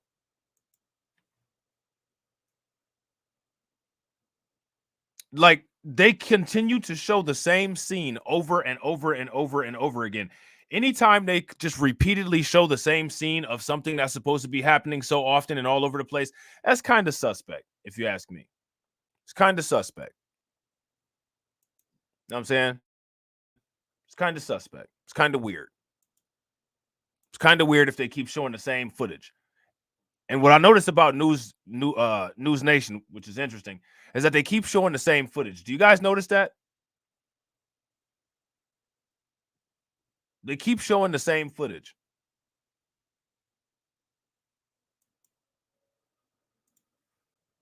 To the undisputed crisis happening at our southern border, a federal judge has ruled that the state of Texas cannot stop Customs and Border Patrol agents from removing razor wire that the state placed along the southern border. You see some of that video here. So now that's unconstitutional, right? They've ruled that the state is not able to stop the government from cutting the border wire. Isn't the state law supposed to trump federal law? Isn't that how it's supposed to work according to the Constitution? That's my question for you guys. And real quick, shout out to everybody that's watching. We got 85 people watching and we got 65 likes. If everybody can bang on that like button and get us our 100, that would be great. Disputed crisis happening at our southern border, a federal judge has ruled that the state of Texas cannot stop Customs and Border Patrol agents from removing razor wire that the state placed along the southern border. You see some of that video here with these migrants trying to get across. Judge Aaliyah Moses said just this week in her ruling that the state did not provide sufficient evidence to prove that the federal government broke the law. Texas is now suing the Biden administration over Customs and Border Patrol's practice of cutting or removing portions of wire to allow those migrants to be apprehended. Is that what they're doing it for? So the migrants can be apprehended? So wait a minute. So you're going to cut down the barrier to make it easier for them to come in so they can quote unquote be apprehended. Does that make any sense?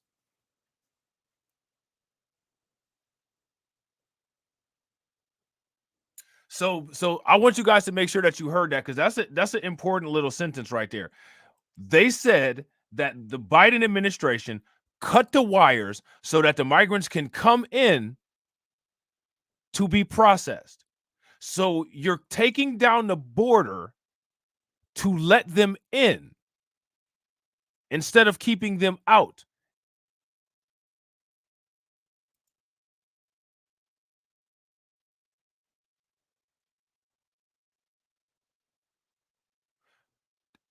Make that make sense.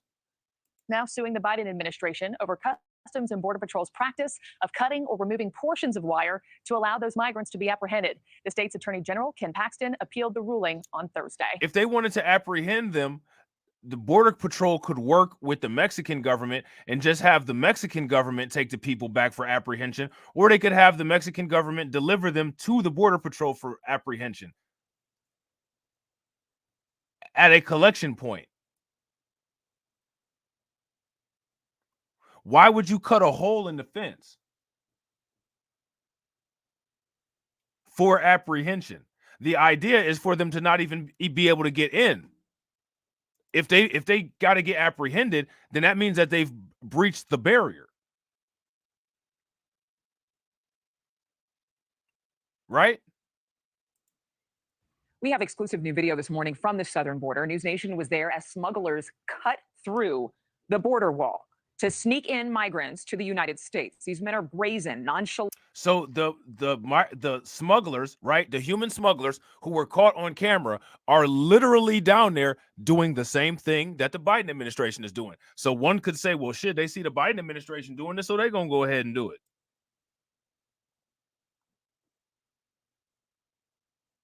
Right?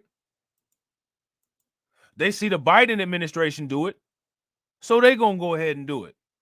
Them people that's cutting that wire down there, they're literally doing the exact same thing that they see the Biden administration doing.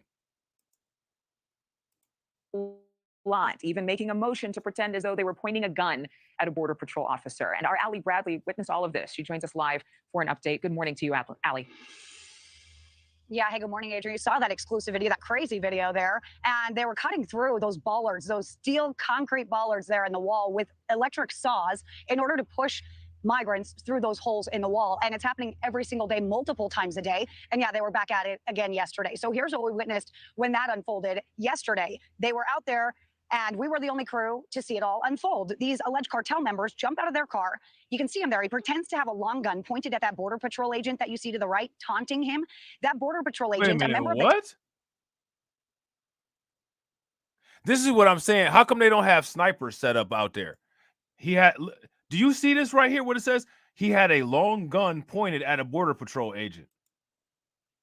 Look at this. have a long gun pointed at that Border Patrol agent that you see to the right, taunting him.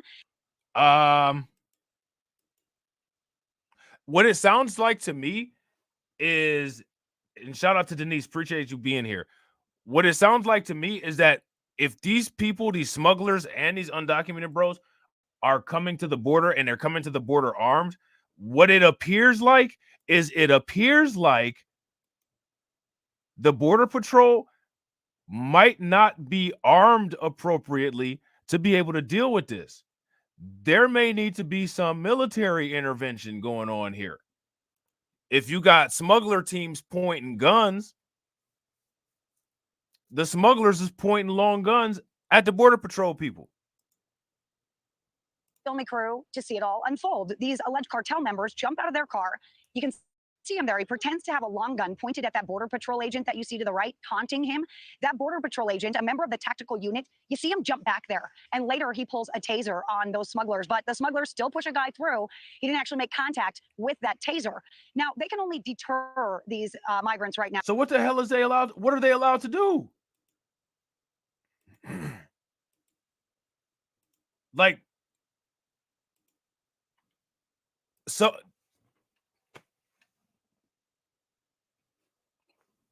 what's the point? Here's my question.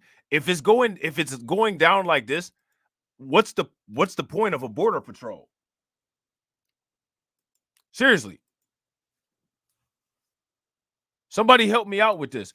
If it's going down like this and they're allowed to get down like this, what is the point of a Border Patrol?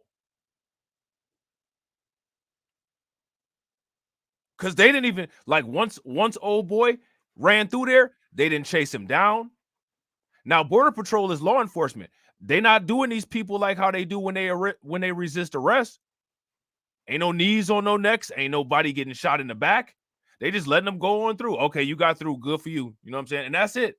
Now, how are you processing people if they just running through like Speedy Gonzalez? How's that work? taunting him. That Border Patrol agent, a member of the tactical unit, you see him jump back there. And later he pulls a taser on those smugglers, but the smugglers still push a guy through. He didn't actually make contact with that taser.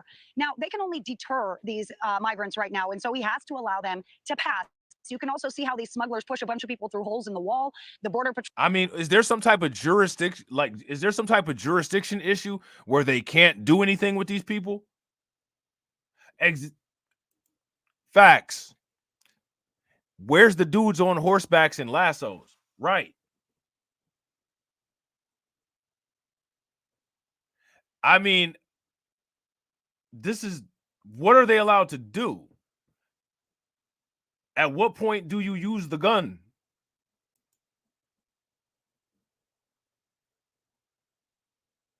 What's the jurisdiction rule? See, like they said that they had the Biden administration cut these places open in the fence, right? For them to quote unquote get processed. How are you gonna process any of these people if they just pouring through and running out like this? Right, exactly. When it was Haitians, they had horses and whips. Where them guys at? Where they at? Where the horse and whip unit at?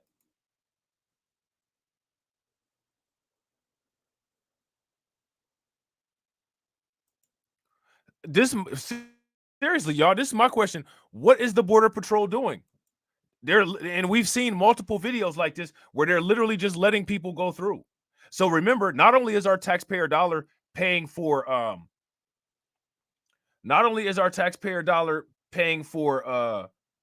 all of the migrant housing and all of the migrant accommodations, but it's also paying for these Border Patrol people to just wave these people through like they directing traffic, which they're directing human traffic.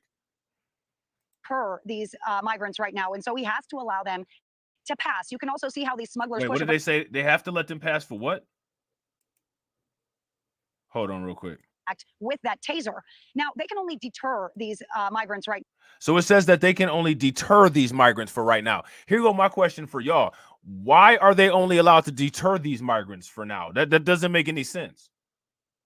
Shout out to Carla for being a bot enforcer. Why are they only allowed to deter these migrants? Is there some type of rule? Are they special? Like what? Now, and so he has to allow them to pass. You can also see how these smugglers push a bunch of people through holes in the wall. The Border Patrol agent, again, cannot stop them from crossing. The border agents, what's the point of having border agents if the border agents can't stop them from crossing? How many of you guys knew that the border agents are not able to stop them from crossing? If you guys knew that, give me a thumbs up. If you guys didn't know that, then give me a thumbs down. Well, now we know that. Now we know that the border agents are not allowed to stop them from crossing, which is insane. Because what's the point of a border agent if the border can't be enforced? Like what? Look closely there. You can see the smuggler taking a video of them as they cross. Earlier in the day, I saw firsthand how Border Patrol stretched metal wires across the open holes, trying to. Are you serious? This is what our taxpayers dollars is paying for. Some zip ties. You got to be kidding me. Them don't even have razors or barbs on them. What is that going to stop?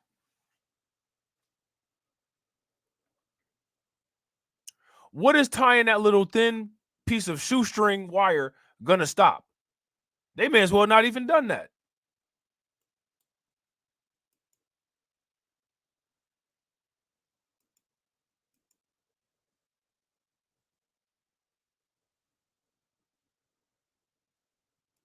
Like, are you serious? The day I saw firsthand how Border Patrol stretched metal wires across the. Look at this little spool of metal wire that they stretched across there. What is that going to do? Open holes, trying to prevent those crossings, only to see those smugglers jumping on top of it moments later, stomping on the wires, trying to break them or tamp them down in order to allow for a group to jump through it.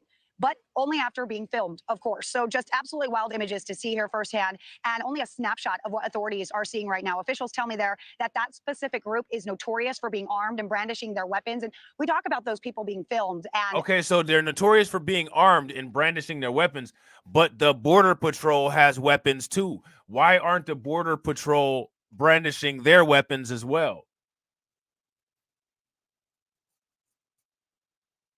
See, let me ask y'all this.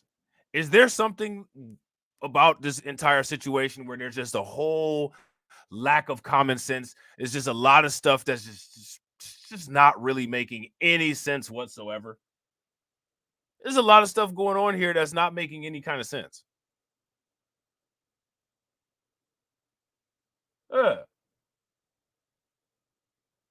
This don't make any damn sense. That the reason for that is kind of a proof of delivery. They kind of get their faces on camera, show that they've made it through the wall and are safe in the United States. And we did reach out to Governor Katie Hobbs for comment on this situation down here as it has escalated over the last few weeks. We've also reached out to Congressman Juan Ciscomani because this is his district. We haven't gotten any response from either yet on this situation and what moves are being made to ensure that Arizonans are safe right now, Adrian. I can't say how proud I am of the work that you're doing, because the fact is that in a lot of media networks and companies, they're not showing this side of the story. And we need to just see how easy it is. And the fact that border agents really can just stand there and let it happen. That's really all they can do. Allie, great work as always. Thank you. Thank you for watching. Go to newsnationnow.com to find News Nation. So now here goes my question. How many of you guys knew that it was that easy to just get through the border wall?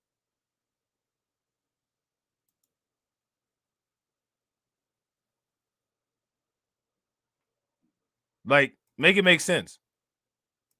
So now we have finally arrived at Brighton Park. All right. Now let me ask you guys this question. Do you all remember when the vote in Chicago was supposed to be over the sanctuary city status? Wasn't that supposed to have taken place?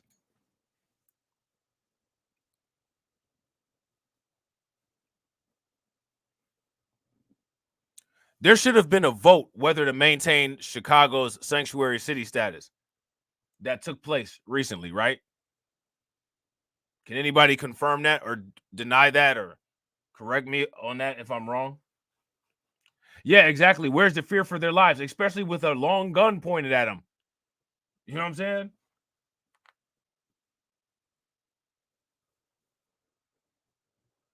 Right, exactly, Shamika. Shamika says from the way they treated the Haitians, I didn't know that. Facts.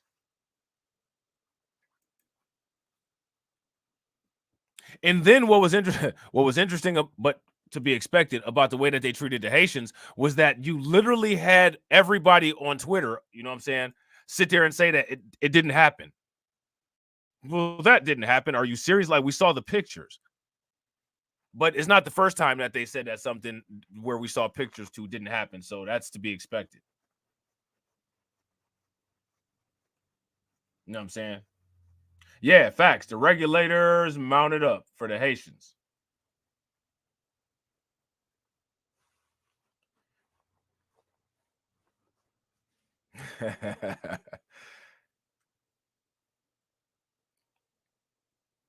So what happened to the sanctuary city vote in Chicago?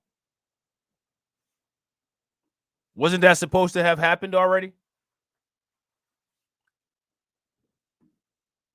How did the people vote? Did they vote to remain a sanctuary city, or did they vote to take the sanctuary city status away? That's my question for you guys. What'd they do?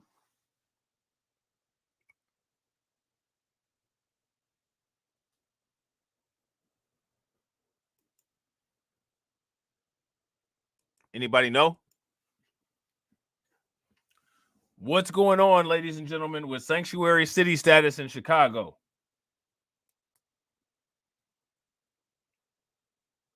There was supposed to be a vote over sanctuary city status, right? What were the results of that vote?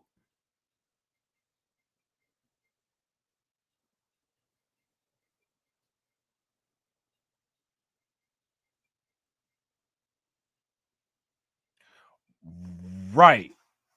Shout out to PD Chicago B1. PD Chicago B1 says I got nothing on it. Well, can somebody look it up? What happened to it? It was supposed to have taken place. Right? So the vote, if the vote took place, then it must have gone either one way or the other way, right? Which way did it go?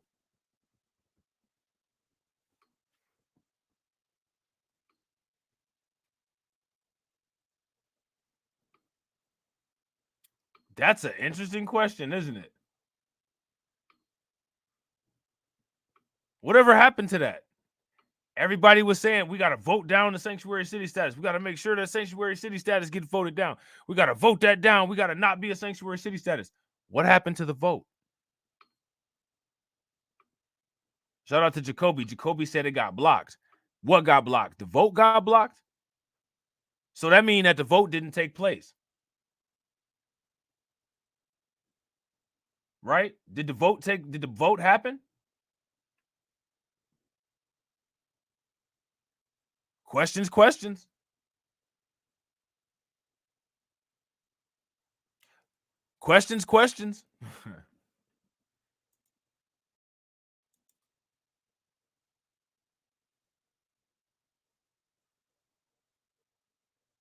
Can't find. Isn't that interesting? Shout out to Lloyd Sky 9.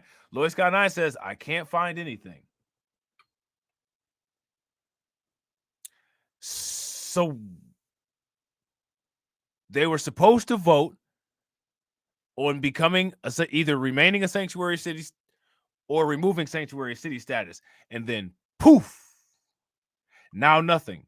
Not even a vote, nothing.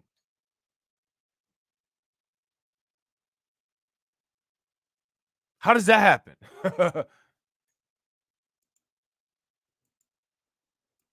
How does that happen?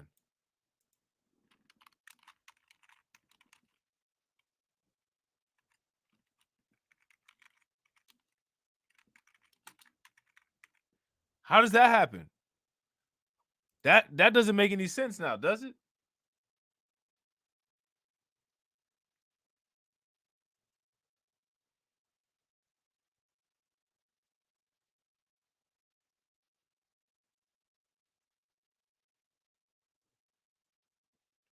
Now, the most recent information about Chicago's remaining a sanctuary city comes from the Chicago Sun-Times 2 days ago. That's the most recent information there is.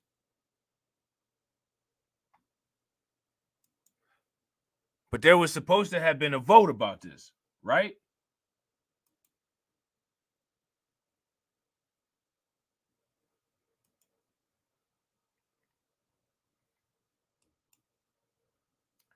Shout out to PD Chicago. He said, looks like Brandon Johnson tried to block the vote. So now, how does that work exactly? See, we need to dissect that.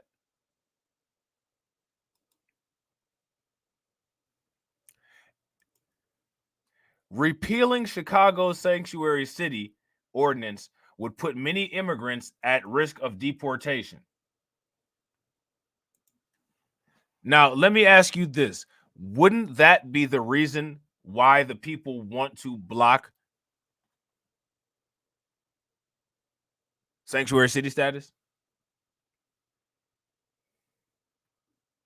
Isn't that the reason?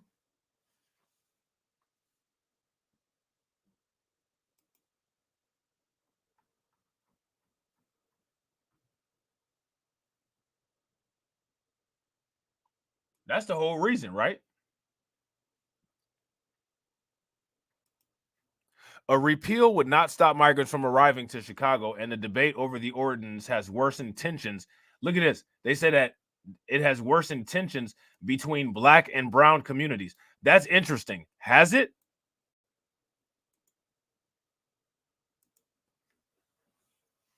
I want to ask you guys this question. Has the repeal talk of Chicago sanctuary city status, has that worsened tensions between Black and brown communities? Is that a true statement? I didn't see any Black people at Brighton Park. They don't look too happy about the immigration situation.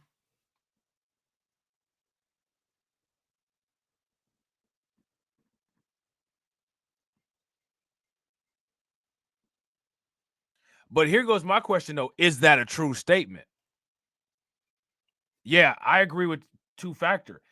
I haven't seen any evidence of that whatsoever.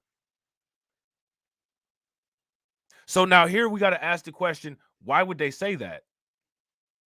Why would the Chicago Sun-Times say that? I haven't seen any evidence of that.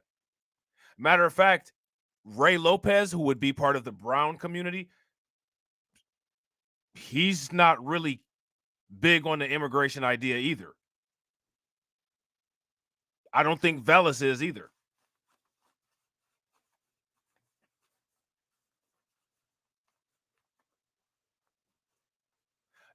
What's interesting about this is actually what it seems like a repeal would not stop migrants from arriving in Chicago, and the debate over the ordinance has worsened tensions between Black and Brown communities. If you ask me, the debate has worsened tensions between the Black community and Mayor Brandon Johnson. That's what I think is going on.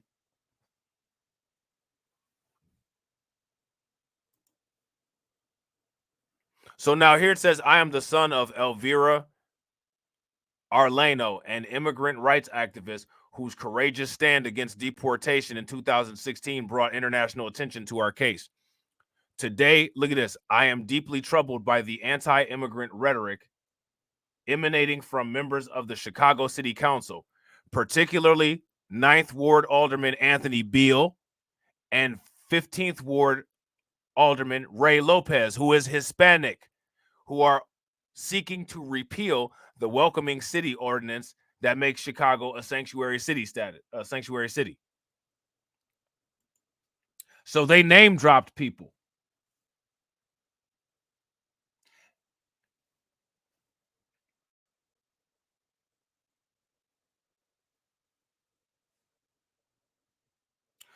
So they name dropped people here. How many people know who Anthony Beale is? You guys know who Anthony Beale is, right? They specifically name dropped Anthony Beale and Ray Lopez, who, again, Ray Lopez is not a friend, but Ray Lopez is indeed part of the Brown community. They specifically name dropped those two. Why?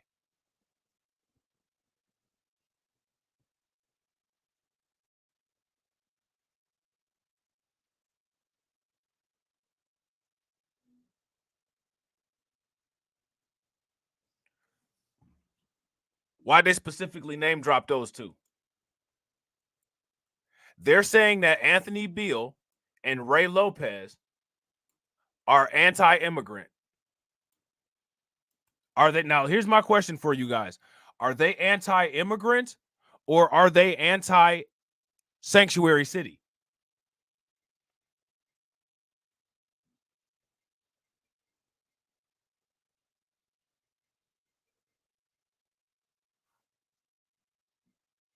Are they anti-immigrant or are they anti-sanctuary city?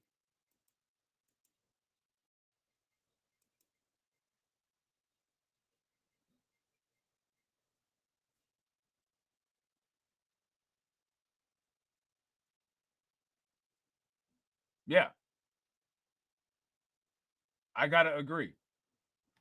I got to agree with Yoshi, Two Factor, and PD Chicago B1. So now, why is it that the Chicago Sun-Times would write an article and say something like that then?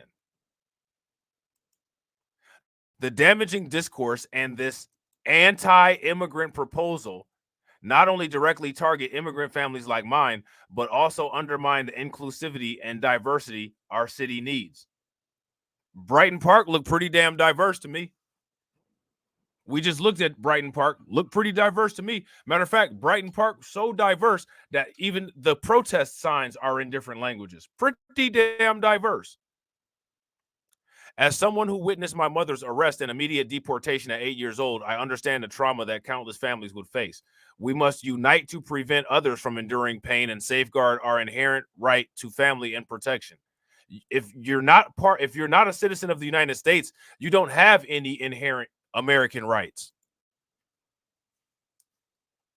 That's the situation. Like, that's just what it is. It's the same way as that if any one of us in here went to any other country, we don't have any inherent rights there. Us, especially Black people, foundational Black Americans, we don't even have all the inherent rights here in the United States.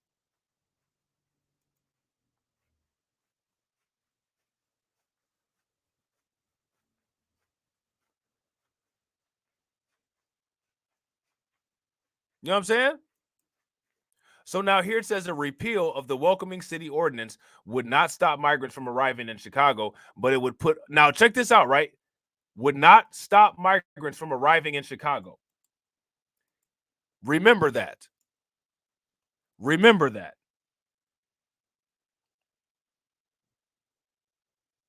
That's going to be important later. Okay? That's going to be very important later. Because I don't know if anybody is aware, but they are now discouraging people from coming to Chicago. And here's my question for you guys. Who do you think are the people who are discouraging people from coming to Chicago? People in the government. But we'll get there. But it would put undocumented immigrants who have lived in Chicago for decades and contributed to its social and economic fabric at risk of deportation. They also contribute to the crime because that's a crime. At its core, the ordinance stops Chicago police from collaborating with U.S.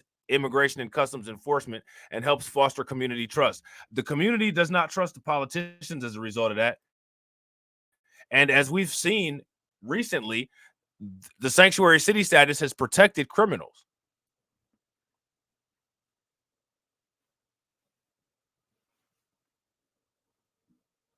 You know what I'm saying? Chicago's, now check this out. I want you guys to pay close attention to this.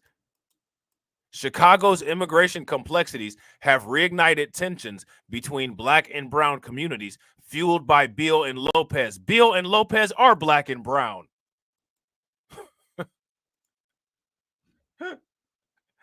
Beal and Lopez are black and brown. And they're both on the same page on this issue.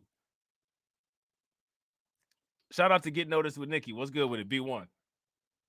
Shout out to Patricia Slade. What's good with it? B1. You guys see this, right? Chicago's immigration complexities have reignited tensions between the black and brown communities, fueled by Beal and Lopez. Again, Beal and Lopez are black and brown.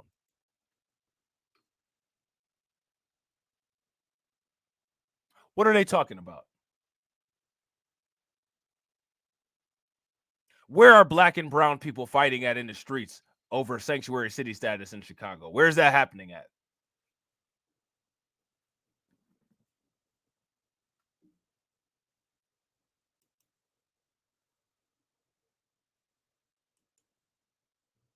Where's that happening at? And shout out to DeAndre for being a like enforcer and a membership enforcer.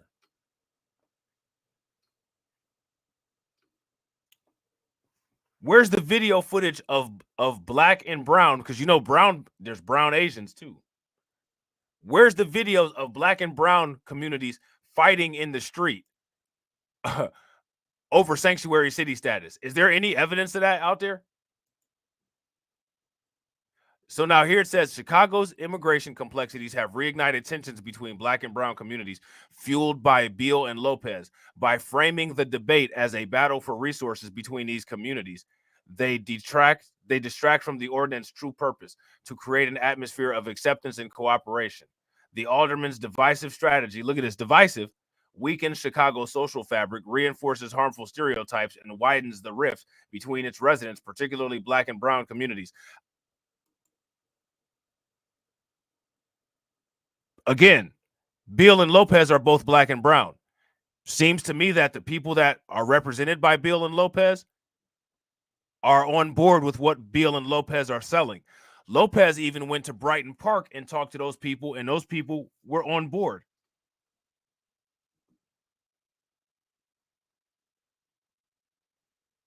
So now, what is this? What is this talking about here? What is this? What is this saying? This article is not being honest.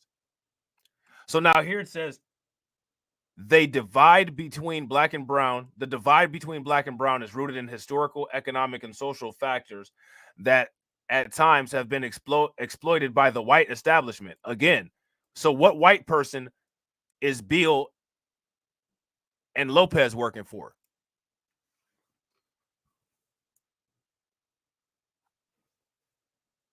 And most of those Latinos are white.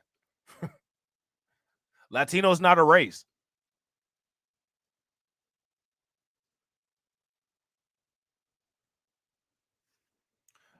Shout out to Crew Royalty. Crew Royalty says, bus full of illegal foreign nationals leaving Chicago is headed to Georgia this morning.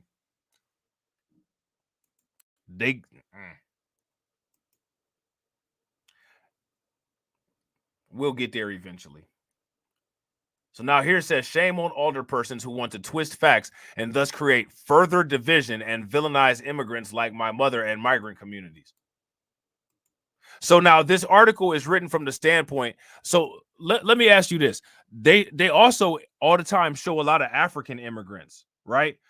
So now are we sitting here saying that the brown community is banging for the African immigrants too? Like, what are we saying here?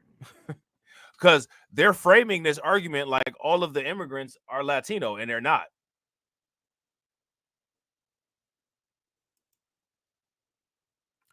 Chicago's strength lies in diversity. It thrives when residents celebrate their differences. So let the residents celebrate their differences. Let the residents do it. You know what I'm saying? The welcoming city ordinance embodies these values. Weaponizing it for political gain betrays the betrays the spirit of unity Chicago holds dear. Let us reject these politics of division and fear-mongering that are shamefully being practiced by some in city council. Instead of succumbing to divisive rhetoric, I ask that Chicagoans reject the racist rhetoric against immigrants that is coming out of some corners of city council. So Beal and Lopez are racist. Now, Lopez, yeah. You know what I'm saying? But in this particular issue, he's on the side with Beal. So what race are they discriminating against? What race are Beal and Lopez discriminating against? Is my question for you guys. Which particular race? Because, you know, those immigrants, that's a very diverse bunch too. The commitment to others and their liberation is an act of love that transcends the fear that city council members like Lopez and Beal fail to understand. So Lopez and Beal fail to understand. Very interesting, right? Now, let me ask you guys this. How about the possibility that the residents in these various neighborhoods in Chicago, maybe the residents are upset with the government and how they're handling things? Like in this particular video here, how these people in Brighton Park are saying that they've been lied to from day one. Now, if you've been lied to by your government and you're upset, is that anti-immigrant? They're going to start moving as soon as they can because they got to cover their tails. And I'm talking about the mayor and all the women that they've been lying from day one. Well, despite fierce opposition, crews are wasting no time. Oh yeah. So again, remember, the black and brown community are at each other's throat over the migrant issues. So here goes a brown person. They're going to start moving as soon as they can. Here goes a brown person. Just saying. Because they got to cover their tails. And I'm talking about the mayor and all the women that they've been lying from day one. Well, despite fierce opposition, crews are wasting no time building the city's first migrant encampment in Brighton Park. Construction began this morning, and already the framework for 2 massive tents is nearly done. Casey Cronus is live with details on how soon migrants could be moving in. Casey? Natalie and Scott, city officials won't say, but earlier this evening, we spoke with a woman off camera who's been hired to work security at the campsite, and she tells us her start date is this Friday. For months, neighbors feel they've been kept in the dark, but now it's as clear as day. Nobody was really told this was going to happen. They just Another brown person.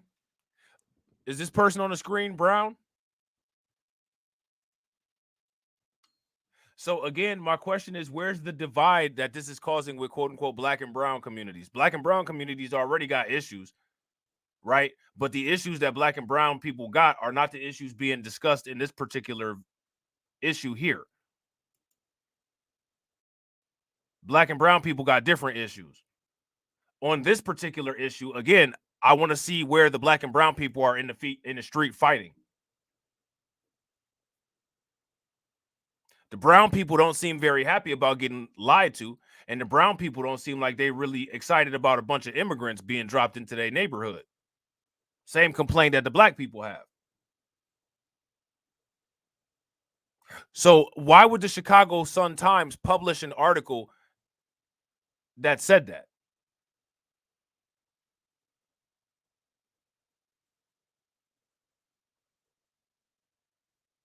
Yeah, brown folks. Yeah, brown folks, like, we are with the blacks on this one, right? With the knife behind their back and the other hand extended. You know what I'm saying? Basically just said, we're going to do this, shut up. It only took hours to build the structures for 2 tents. City officials say the campsite could house upwards of 2,000 new arrivals. Migrants will have. So it only took them 2 hours to build that. It only took 2 hours to build the structures for 2 tents. Why haven't they done that for homeless people? Remember, I said we're going to be asking a lot of the same questions as we go through this. It only took them 2 hours to get this together for migrants. Homeless people have been homeless up there in Chicago forever, and they haven't done anything for them. Why is that? And real quick, ladies and gentlemen, shout out to everybody that's watching. We got 77 people watching, and we got 80 likes. If we can get that to 110, that'd be great. Migrants will have an 11 p.m. curfew, but neighbors fear it will be tough to enforce. I can handle myself, but at the same time, I worry more about the children in the neighborhood, you know. Built and operated by Garda World, an employee hired to work security here says she'll be starting on Friday and will be keeping watch in and outside the premises. They just opened up Pandora's box. The build comes as neighbors are still sounding the alarm about what lies beneath the surface. They believe. So again, I want you to look at these people with the protest signs. Look at those people with the protest signs. Who are the people with the protest signs? Look at those people right there.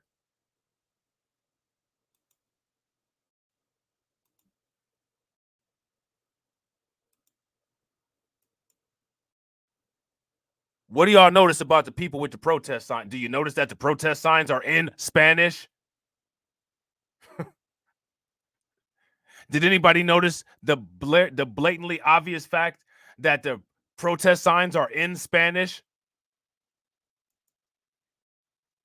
Still sounding the alarm about what lies beneath the surface. They believe the soil at the former industrial site is contaminated. So guess what's going to end up happening? Sooner or later, people are going to end up getting sick. They're going to sue the city of Chicago. Us as taxpayers are going to end up paying double. The city has yet to release test results. A spokesman with the mayor's office says, quote, details regarding environmental remediation. Shout out to AB Promotion. AB Promotion said, this man's name is El Blanco. I'm dead. Will be provided this week.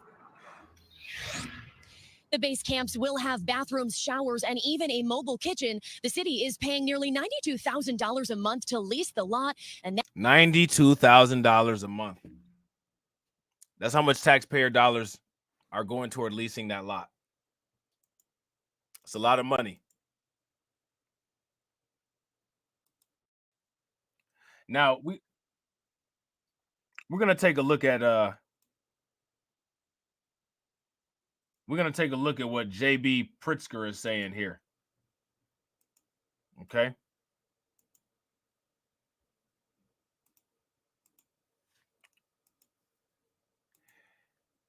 Now, how many people have heard what JB Pritzker has been saying?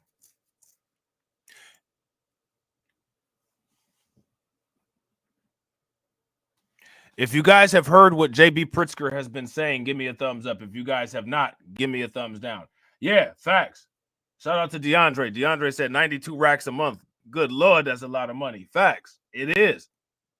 And it's not going back to the taxpayers neither. It's not paying for any resources that the taxpayers can utilize.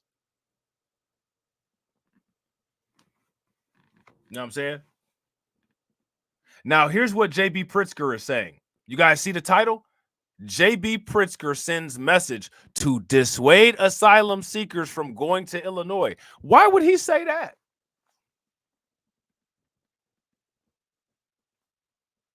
Why would JB Pritzker tell asylum seekers to not come to Illinois? That's my question.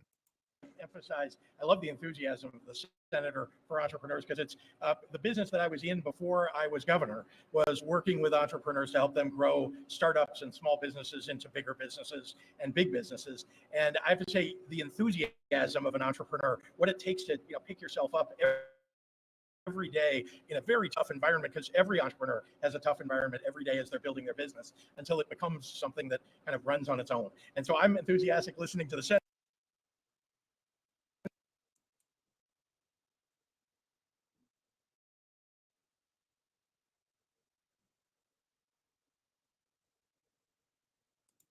Hold on real quick, y'all. Of Illinois and visit these businesses, because they're selected for a reason, because their products, their services are second to none. So with that, happy to take any questions from. Shout out to Janine. What's good with it, Janine?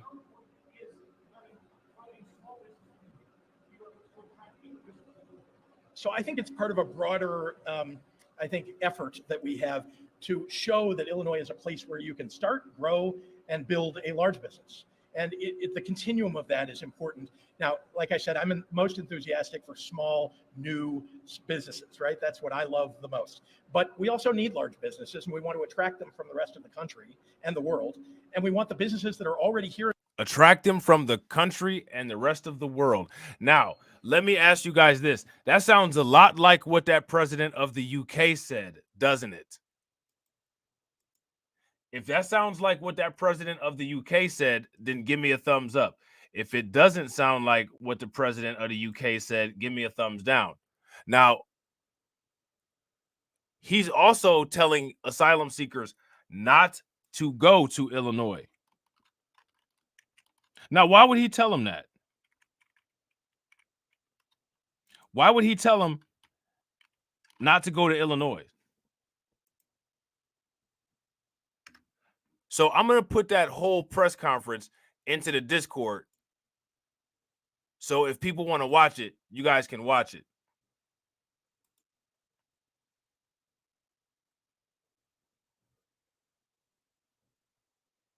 Now, we're going to check this video out here next.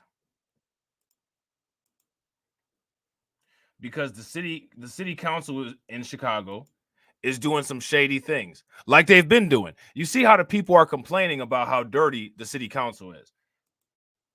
People should be taking note of that. Because again, when you're dealing with a dirty city council, you got to ask the question, what's the point of voting? You got to ask that question. 30 after months of chaotic meetings at City Hall, there are some new rules that may soon be put into place to limit your access. So under these new rules. So Chicago, I want you guys to pay attention. Chicago is limiting the citizens' access to the city council meetings. How many people knew about that? If you guys knew about that, give me a thumbs up. If you guys didn't know about that, give me a thumbs down. So in the future, it's going to be harder for residents to go to city hall meetings and participate in city hall meetings. Let me ask you guys this very easy question. What's the purpose of them doing that? 30 after months of chaotic meetings at City Hall, there are some new rules that may soon be put into place to limit your access. So under these new rules, access to the open gallery for the public would be invitation only. Others would sit on a different floor behind a glass barrier. Political reporter Marian Ahern here now with reaction. I'm sure this is not going down well. Well, you can imagine there's been a lot of back and forth on this one. City Hall and protests, they're a Chicago tradition. Recently, the outbursts, though, they've gotten louder and there have even been arrests. Today, the Sergeant of Arms tells us these new measures are all about trying to make sure everybody is safe. And we have to get them ready for tomorrow. Chicagoans speaking out in the lobby of City Hall, it's an everyday event. However, City Council, since Mayor Brandon Johnson was sworn in, there has been an uptick in disruptions. They're not happy with Brandon Johnson.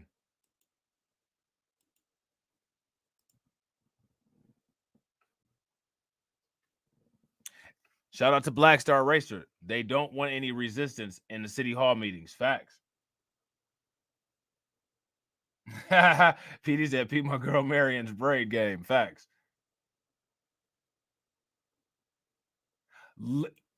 If you guys agree with Black Star Racer, give me a thumbs up.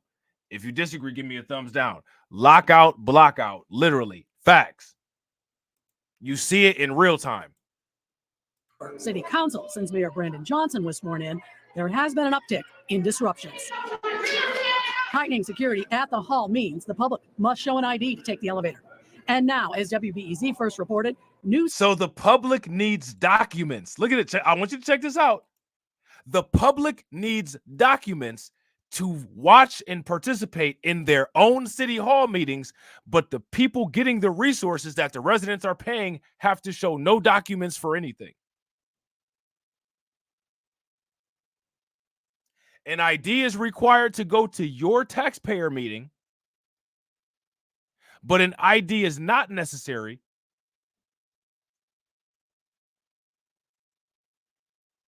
to come to the United States. Security at the hall means the public must show an ID to take the elevator. And now, as WBEZ first reported, new safety rules are about to be enacted. Some want to see this area, the gallery, just behind where the aldermen sit, to be for those with an invite by a public official or an invite. Now, what citizen is going to get a public official invite? Who's going to get that?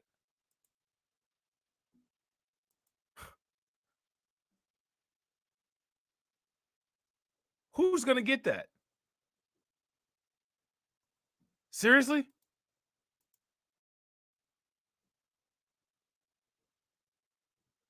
Yeah, facts. He sure did. Shout out to PD Chicago B1 and shout out to Afro Elite. Afro Elite was there and showed how they got grimy at the meeting.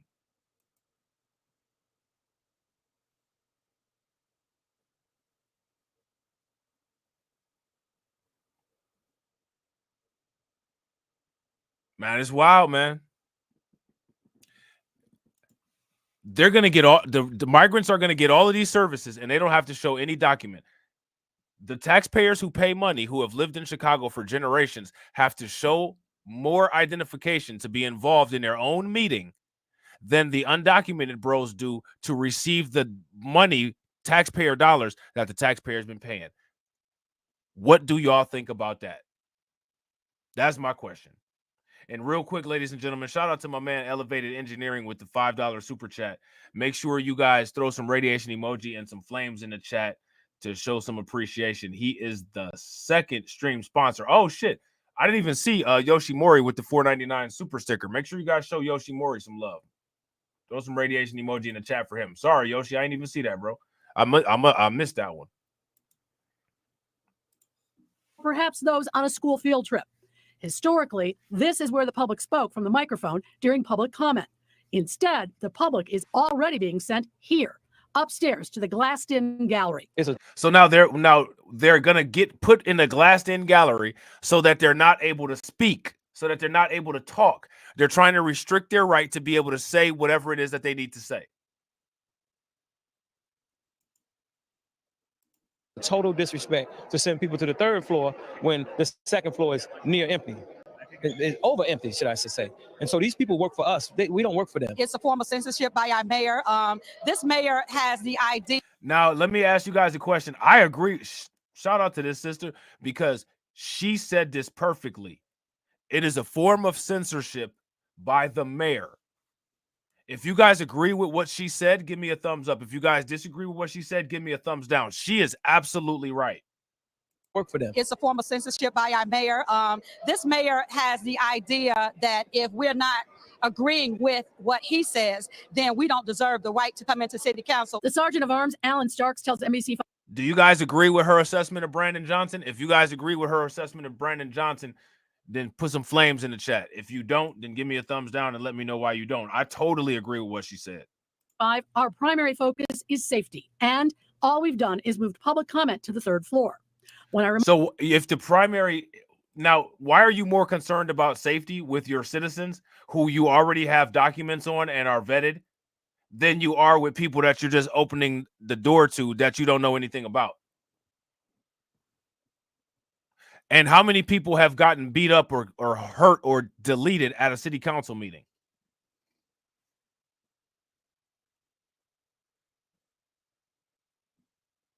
Who are they protecting anybody from? Because who's in danger? As a matter of fact, what it seems like they need to do, what's going down at the city council meetings, it was actually one of the other city. It was actually one of Brandon Johnson's assistants who tried to stop an alderman from getting into the city council, and Ray Lopez had to go down there and help her. Where's the safety for the aldermen who are getting attacked if they don't agree with Brandon Johnson?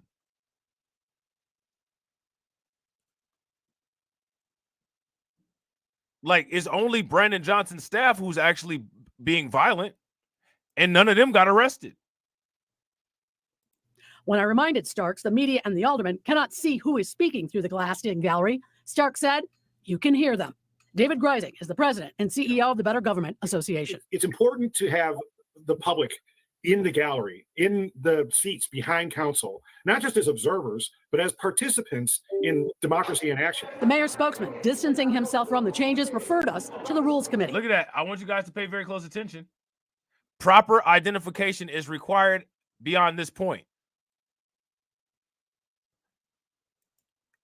What the content of this meeting is about and what the city is doing, they have a lot of nerve asking people for identification. As an American citizen, you have to show your documents.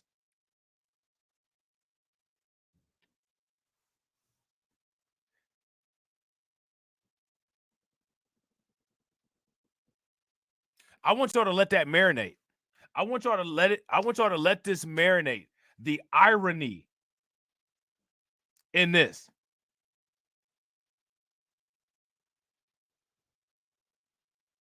You have to show your documents to voice your concern about how your tax dollars are getting paid for people who don't have no documents, but you got to show yours.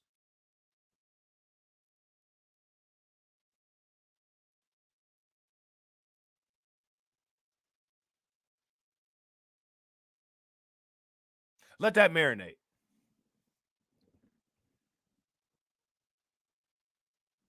Seriously, let that marinate. Think about that. Just let that simmer a little bit. Put a little bit of season all on there. Put a little bit of garlic salt on there. Turn the stove up to about 3.5 and just let it sit there for about 6 minutes. Just let it sit there for about 6 minutes. Let it sit there till you can start smelling the aroma. You know what I'm saying? It starts sizzling. You hear it?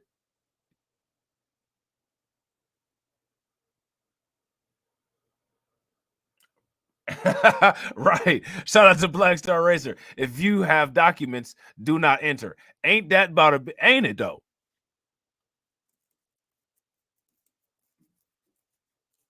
It's crazy work. Shout out to We Lit. Crazy work. From the changes, referred us to the Rules Committee. Alderman Michelle Harris, the Rules Chairman, did not return our repeated calls. Before these rules are put in place, might legal action be taken? We're looking into whether this action is legal. That's one of the things that the Better Government Association does. We protect open meetings. That's a core part of our mission. This is a disservice to Chicago citizens. It's basically a way of them getting around. Now, this guy right here, they actually snatched him up. The police snatched him up. You guys remember that? Freedom of speech. Mayor Johnson's spokesman did not respond when we asked if this new proposal has the mayor's blessing. Aldermen disagree on what should be done, but do agree new rules must pass the Open Meetings Act. Marion and Alex? You'll keep an eye on it for us. Yeah, so there's that, man. That is not going to go over well. That is not going to go over well at all.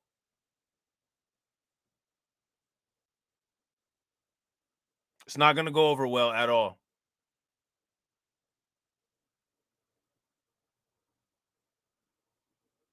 You know what I'm saying? So you all saw the video of Brandon Johnson where he was discussing the Unity initiative to aid migrants, right? Did you guys see that? If you guys saw that, give me a thumbs up. If you guys didn't see that, give me a thumbs down. But yeah, Brandon Johnson is initiating a new effort to aid asylum seekers. We're going to check out a little bit of this. We're not going to check out the whole thing. And real quick, shout out to everybody that's watching. We got 82 people watching. And we got 84 likes. We only need 16 to get our 100. If everybody can bang on that like button, we will have it in no time flat. Well, thank you, Pastor Zeiss, for that introduction. And I'm grateful for all of you who are here this morning. I'd like to especially recognize the entire faith community, the faith community that has stepped up from the very beginning to support this mission. I'm joined by the faith community and our philanthropic partners to demonstrate our full force of government approach to address this humanitarian crisis. City government is maintaining our efforts to welcome and resettle asylum seekers. City government is maintaining our efforts. So I want you guys to pay very close attention. That means that they have a pre-planned agenda. They don't care what the citizens are saying.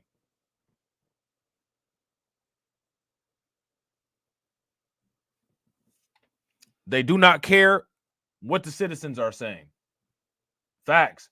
shout out to Deneen, Brandon NPC Hershey Head Johnson. Look at him.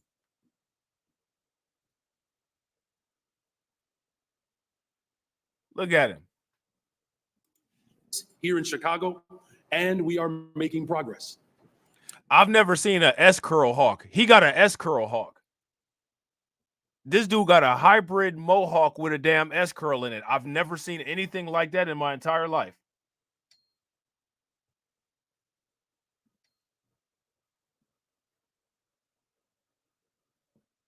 But I'm going to tell y'all something. If you ever see somebody wearing a S-curl hawk, please do not vote them in as mayor. Can we agree on that? Can we make a commitment right here, right now, that in the future, if you ever encounter somebody and they have an S-curl hawk and they tell you that they want to be mayor, will you promise me at this moment, 12/1 of 2023, at 11:19 a.m., that you will not support that person to be your elected official? Can I get a commitment from everybody in the comment section that you all will please not do that? Please don't do it.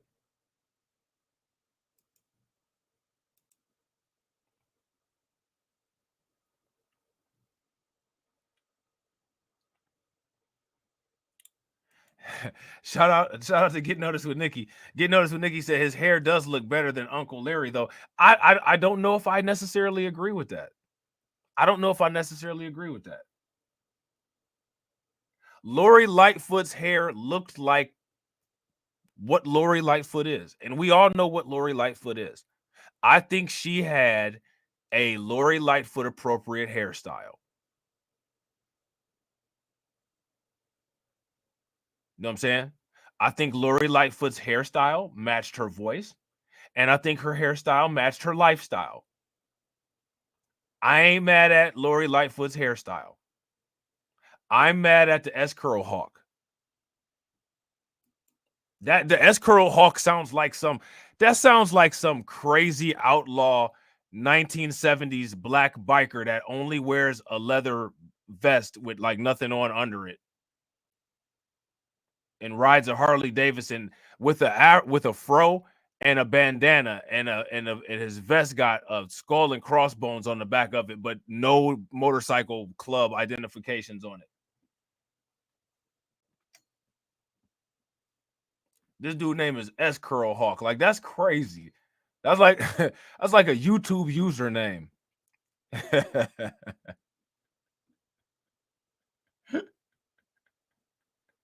You know what I'm saying?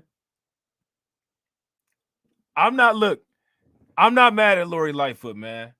I've seen people like her that look rougher. Listen, man, it used to be this club back in the day called Primo's, you know what I'm saying, that I used to go to. And they had somebody like Lori Lightfoot. She was about 6'7", and she had a New York accent. And yes, I said she was the bouncer. Didn't nobody mess with her. That was about the most peaceful club that I used to kick it at.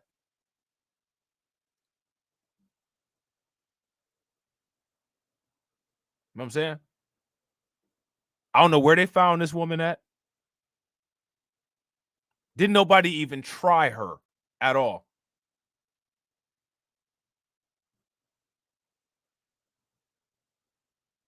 And she didn't have no hairstyle like Lori Lightfoot. She had one of those type of ponytails that was tight as hell, and the ponytail puff was like damn near non-existent. Like it was a ponytail. It was all pulled all back, but it was like a little cotton ball back there though. That was it. That was the extent of the ponytail puff. And she used to wear a bubble jacket. She had one of them big black triple fat goose jackets. Didn't nobody mess with her.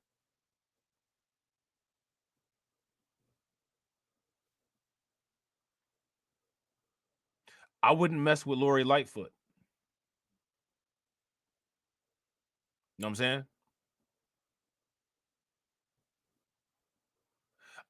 Like I said, a lot of these politicians, if you ask me, I think a lot of them could turn Pookie on you real quick and they'd turn up.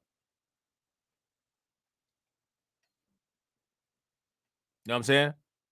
Like I said about Herschel Walker. Man, I'd be saying all kinds of stuff about Herschel Walker. But if I ever was, you know what I'm saying, confronting him, I'm going to have a weapon on me.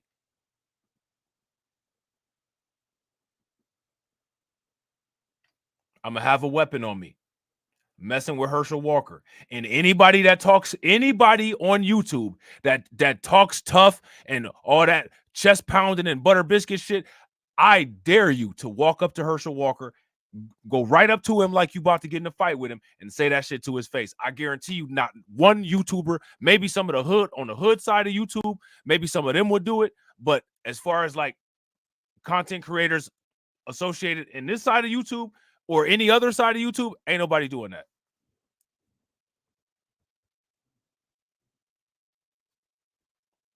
Ain't nobody doing that.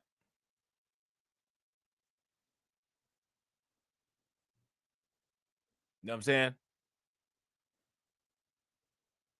I'm going to go to the trunk on Herschel Walker.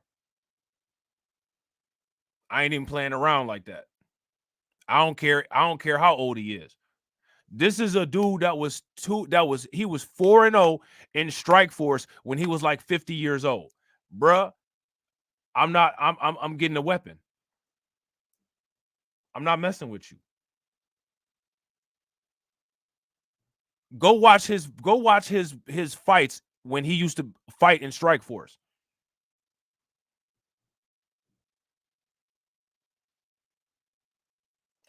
Jim Clyburn is a clown. Shout out to DeAndre. Ain't nobody worried about Jim Clyburn. Now he's an actual clown. But Herschel Walker, I ain't messing with him. And Herschel Walker crazy too. He has snapped into that.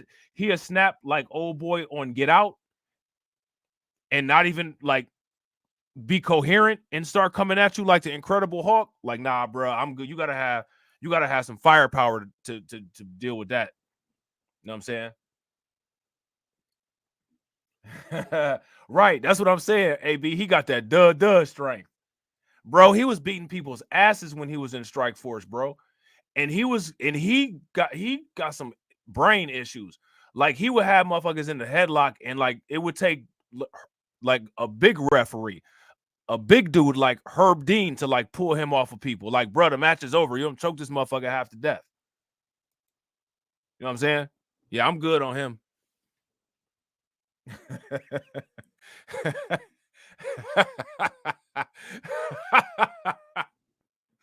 Oh man, let's see what Hershey Kiss head up to. Yeah, that mohawk has gotten a little thinner, hasn't it?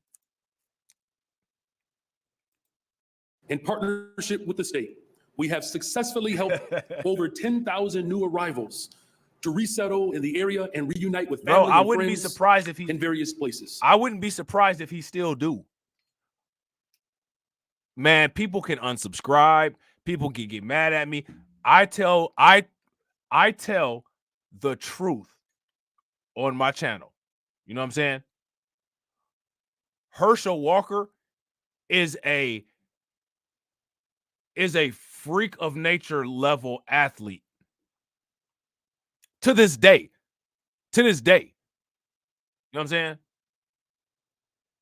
And homeboy old as hell. He got that Green Mile strength. You know what I'm saying? For real. I don't like homeboy's politics. You know what I'm saying? But can't take away his athleticism from him. You know what I'm saying? That dude is a beast. And we are currently working with the state to expedite the work authorization process as much as possible so that new arrivals can get jobs and to do it more quickly. But importantly, to become integrated into the life of our city. Shout out to Crew Royalty. Crew Royalty says open meeting law says anyone may attend but does not give the right to comment or participate. So see, they'll probably try to use that as a loophole to try to shut down a lot of these Brandon Johnson critics. You know what I'm saying? So we watched this already, but I just wanted to put a little bit up here so that people could see that Brandon Johnson is doing more, announcing this asylum aid. You know what I'm saying? So we already talked about the migrants being housed in the churches. We don't need to go over that anymore. Let me see what else we got here. So JB Pritzker actually made an announcement about ongoing efforts to house migrants in Chicago. We're going to take a quick look at that. And shout out to Crew Royalty for putting that link in the Discord. Let me just see. Hold on real quick. So make sure y'all join the Discord. New developments now in Chicago's migrant crisis. Today, Governor Pritzker spoke about the state's plans for 2 new facilities. Together, they'll house more than 2,000 new arrivals. So again, every time I hear something like this, I got to keep just asking that question. Why is it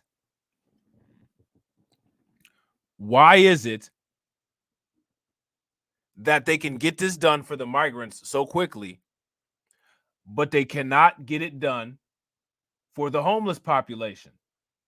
He wanted them folks.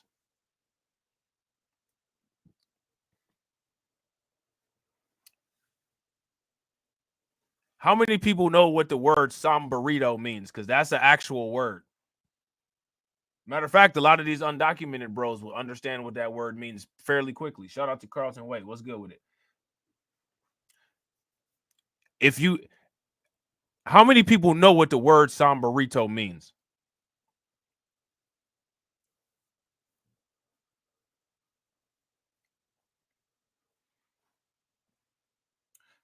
If I'm not mistaken, I think Pritzker is Ukrainian. But he's also something else.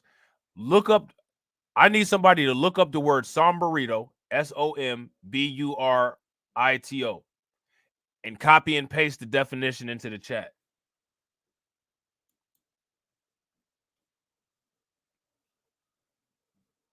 It's a Spanish word. NBC5 Charlie Husky has more. As migrants endure the coldest weather of the season so far, the state of Illinois is moving forward with its plan to step up its response to what the governor calls a humanitarian crisis. Winter is here. We want to make sure they have someplace to go. And so we're working hard to make sure that that happens as fast as humanly possible. The governor has already pledged $160 million in state money to enhance the city's efforts. $160 million in state money.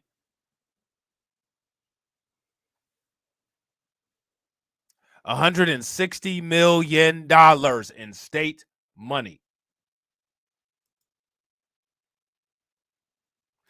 That's not going to be the end of it either.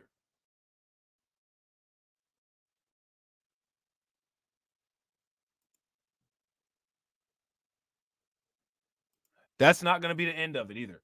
There's going to be more and more and more and more and more.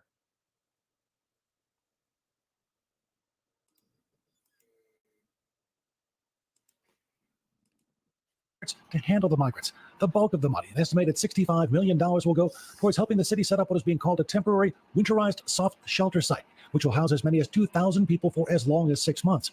Priority will be given to families and people with disabilities currently sleeping outside at police stations and at airports. About $30 million will go to stand up a first stop intake center. possibly here in Little Village. The intake center would be the only place for buses to drop off migrants and would give both the city and the state a place to match them with services. Without a welcome center, without a Facts.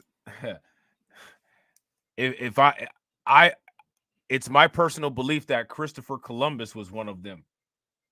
Yeah, in fact, shout out to Val. That's what a sombrerito is. You know, like how there's a such thing as a sombrero. Well, like what Val Williams said there, that's what a sombrerito is.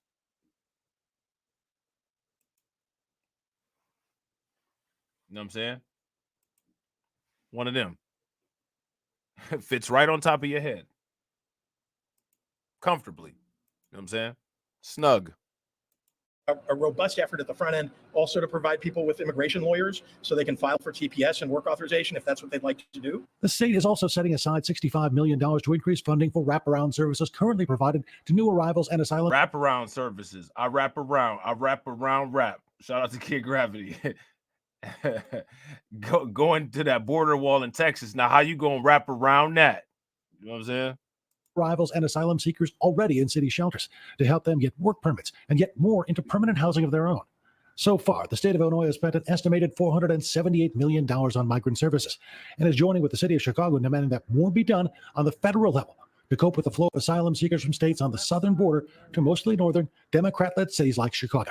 Frankly, the fact that people are coming at a rate that's higher than the city has been able to shelter, that's an issue that's created by politicians outside of Illinois. In the Ravenswood neighborhood, Charlie Wojciechowski, NBC 5 News. So now pay very close attention to how they're playing the blame game. So now you guys know at Munson Park, they ended that shelter. The residents said, nope, it's not happening. But Brighton Park, they lost. You know what I'm saying? They going ahead with it in Brighton Park.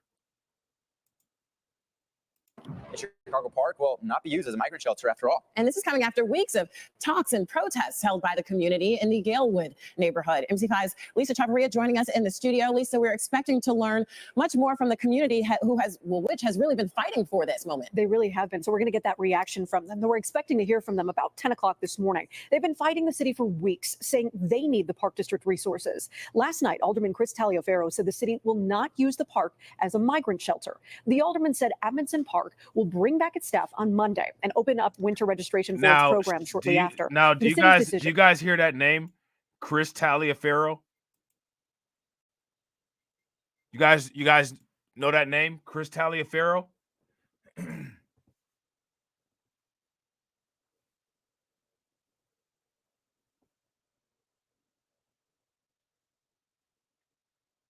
You guys recognize that name from anywhere?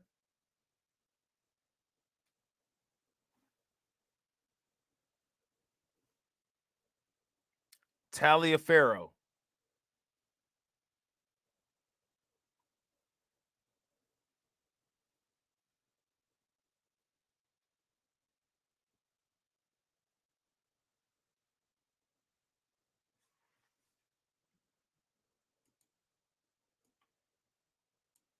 Who recognizes that name? Chris Taliaferro.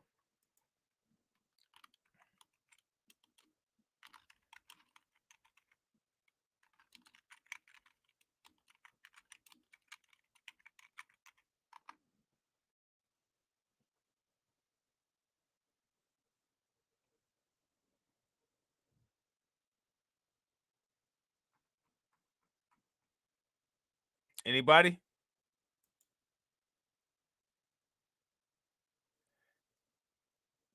He's a Chicago alderman that TD Hip Hop Media interviewed.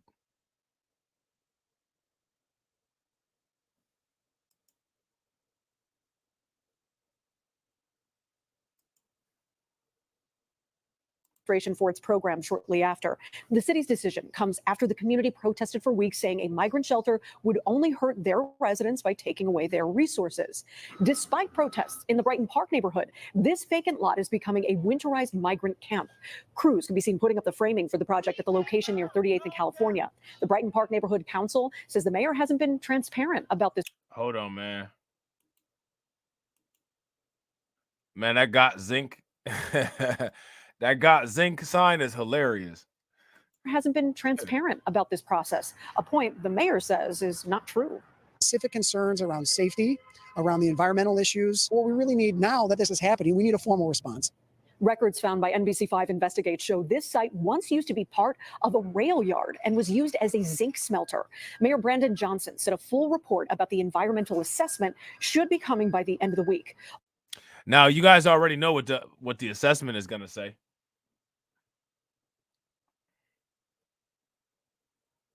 What's the assessment going to say? While we wait on that, we're also learning from Alderman Taliaferro that another location in his ward won't be used for a shelter, at least for now. He says it's due to the number of new arrivals that are dropping and churches that are now taking in migrants. So, Munson Park,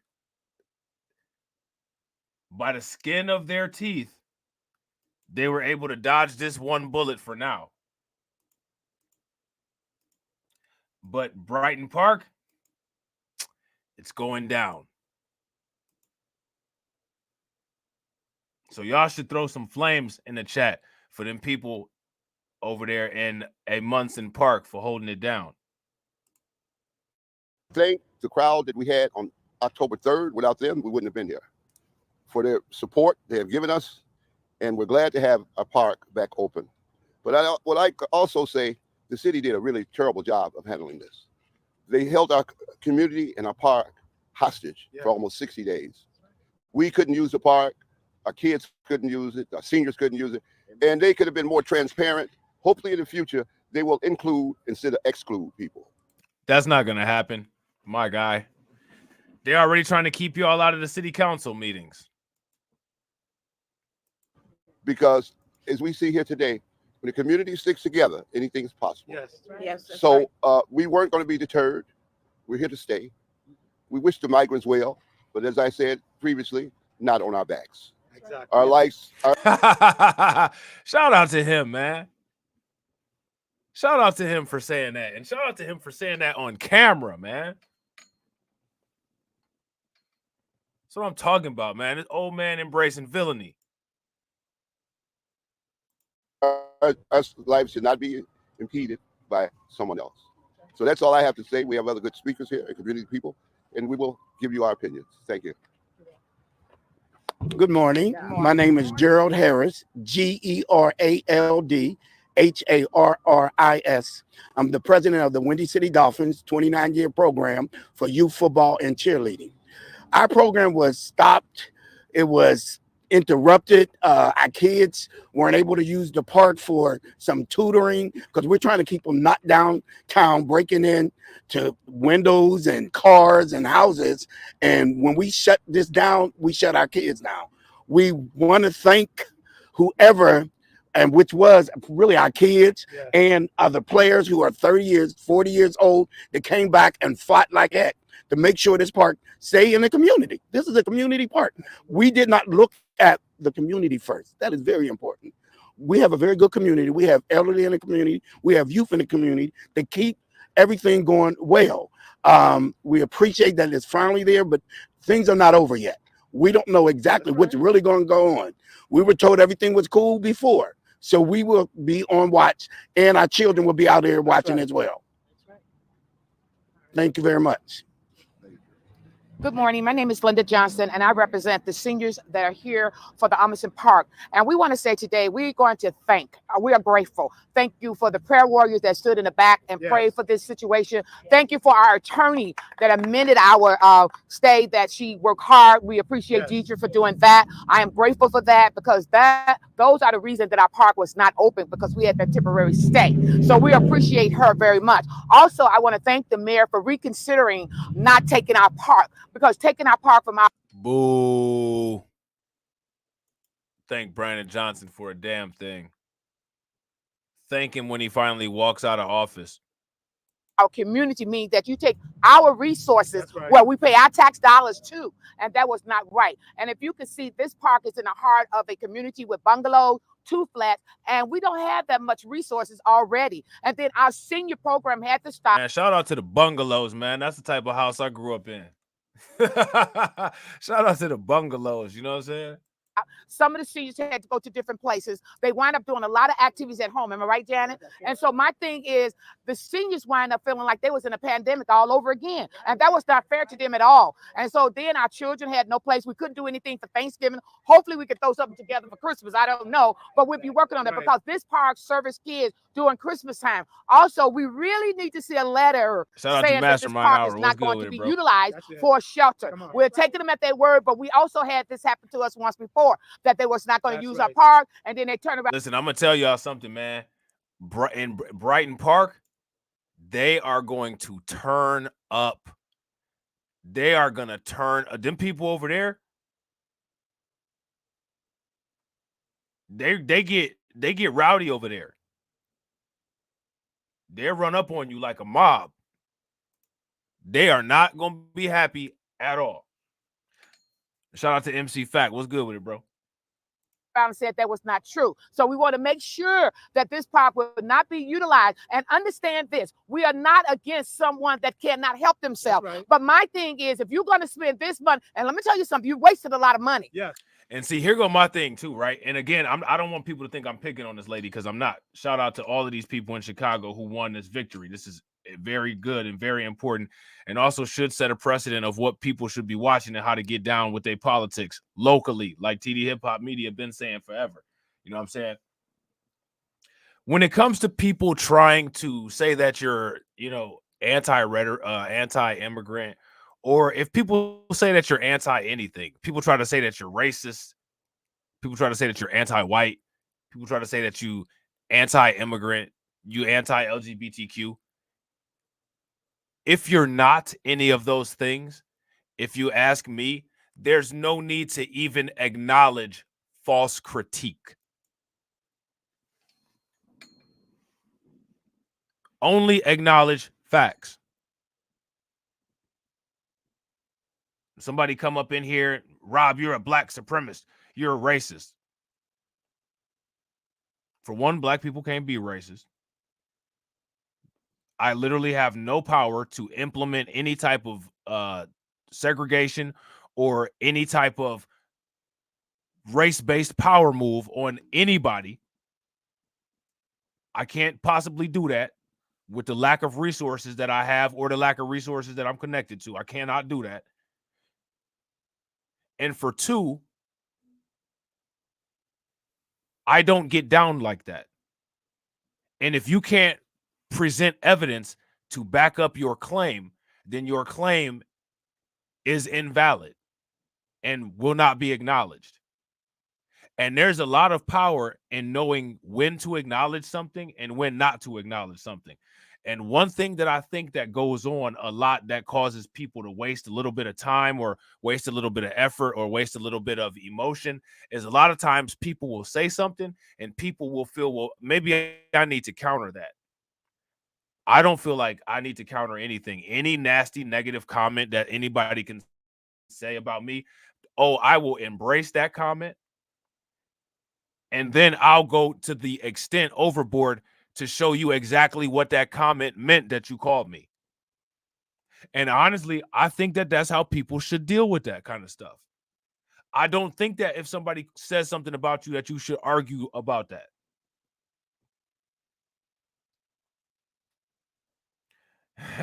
Black Star Racer said, why dude in the back look like Nipsey Russell? That's hilarious.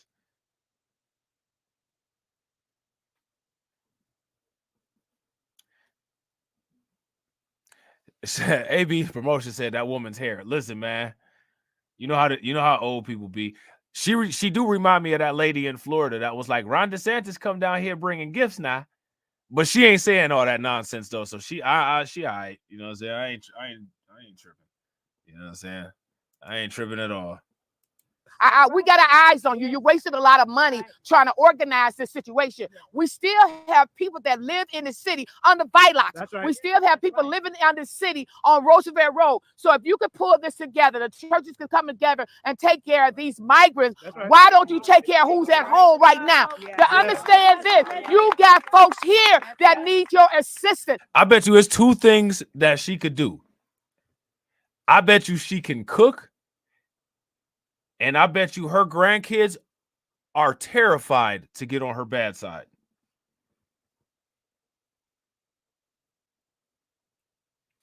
I bet you that. I bet you she could cook like a motherfucker. I bet you she'd turn up on a motherfucking Thanksgiving Day meal. I bet you her grandkids are perfectly behaved when they there.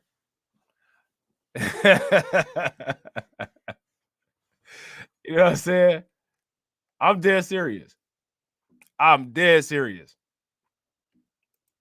And if you're going to assist these, we have no problem with it. But do not forget about our people. The Bible said charity begins at home, then spreads abroad. But I'm looking at all these resources going out the window for somebody else, but yet our people are lacking. So we got our eyes on you. Right. We want you to take care of what's going on in our... See, she's one of those type of people that's a believer. I wouldn't even mess with her about it. I wouldn't even say nothing. I'd just be like, okay, go ahead with your bad self. That's it. That's what I'm saying, Al. She one of them type of people. She will savagely beat you down while calling you a heathen. I ain't even going there with you. We ain't even having no conversation about none of that. Go ahead, do your thing. You've been doing it all your life. I ain't saying nothing. More power to you. A city and take care of those that are at a need. That's my point for today. Amen.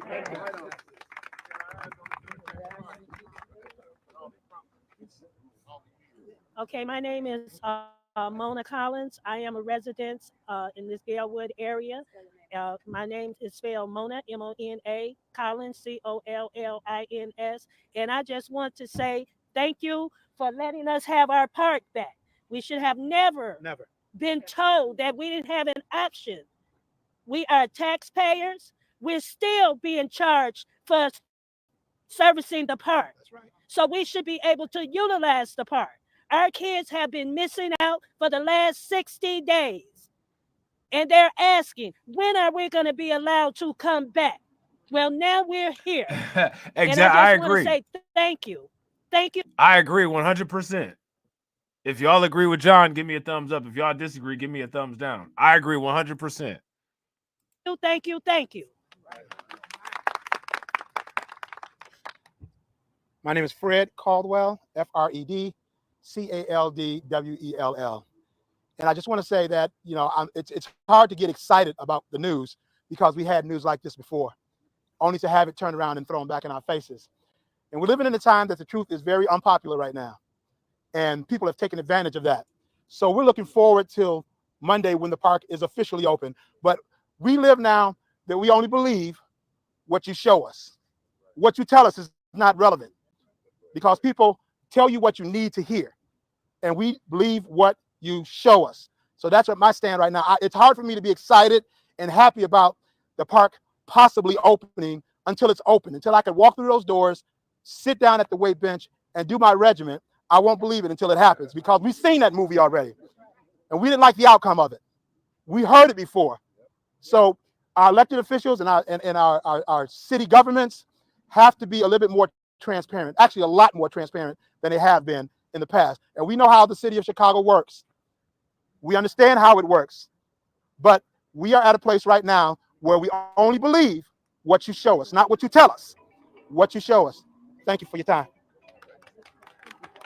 Shout out to him, man. I agree with that. I agree with that 100%.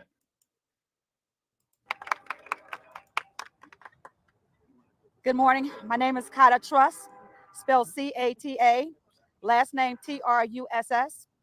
It's a great day here in Austin, and we are happy to be standing here. That's a gangster granny right there. You see how she got her hands in her pocket?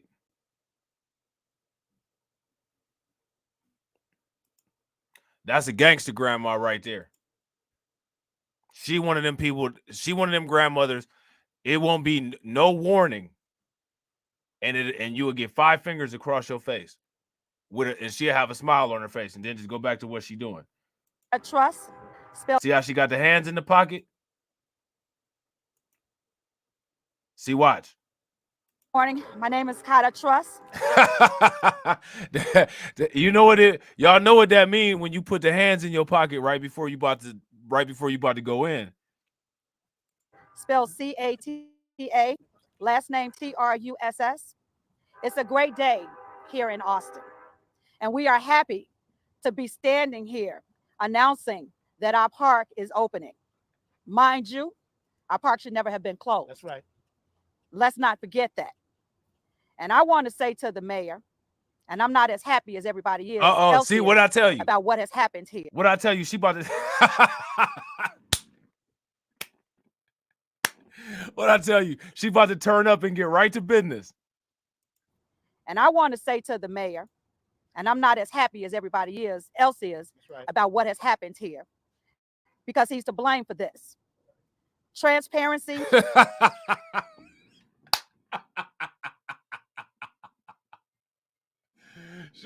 She about to get right to business.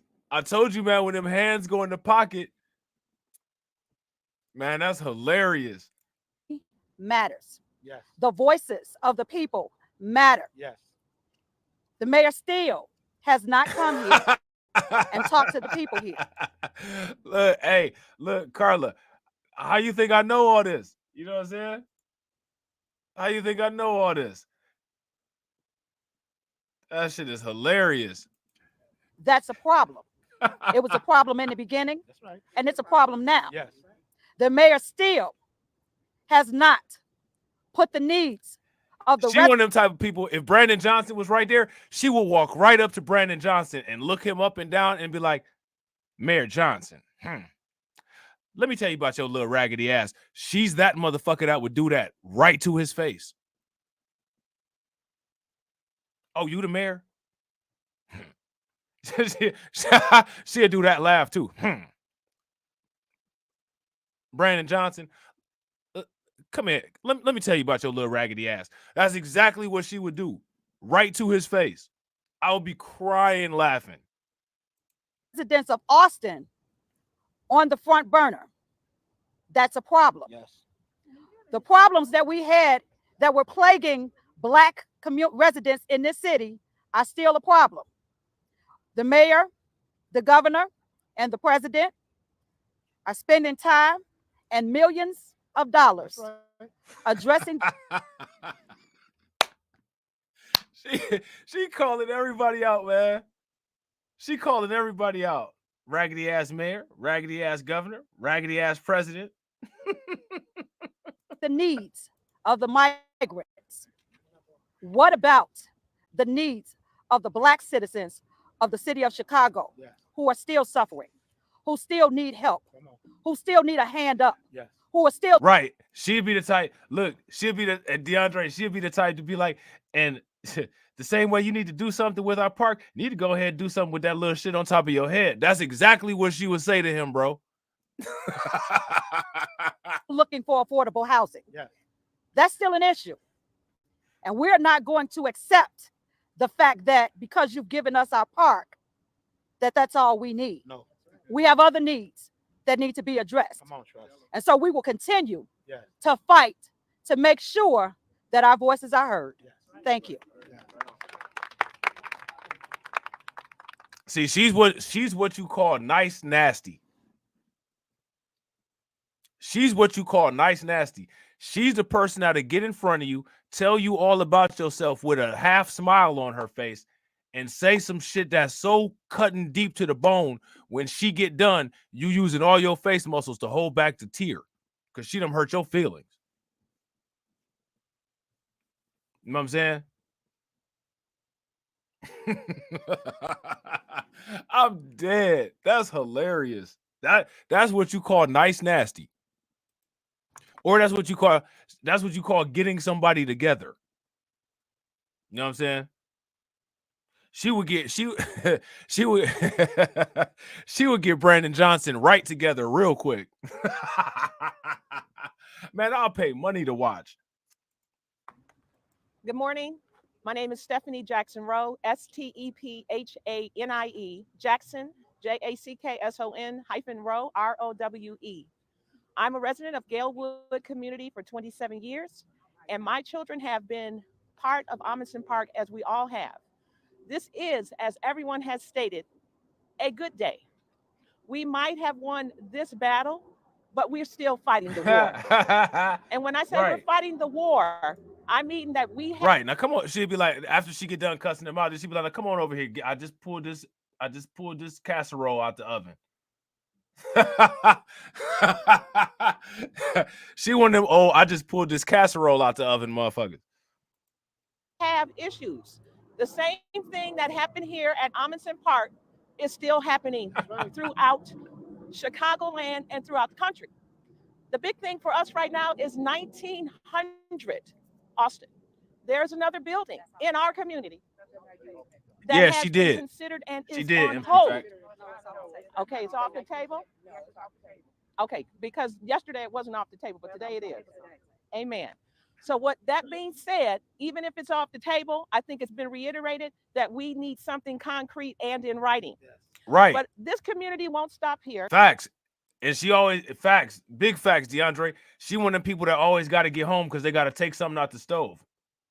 You in a rush. You know what I'm saying? I got this roast in the oven. I gotta get home and take out. I have what they call a fitness ministry program that we've operated, and we want to continue to operate it at the Chicago parks throughout the city. Amundsen Park is one of the locations we're looking to bring our gospel aerobics ministry program to serve not only obese, but children and adults. So this is a big win, not only for Austin, but for our community. Okay, I think we're done. Look, let me thank the media. We do not want to not thank you. We thank you because you all help us to get our message out, and we want you to know that we appreciate you. Thank you. My name is Jennifer Glover, Glover, first name Jennifer. I want to thank the media for coming out because we are very glad that you supported us and gave us airtime. And we really appreciate it because we couldn't have done it without you neither. And thank you very much, every channel. Thank you.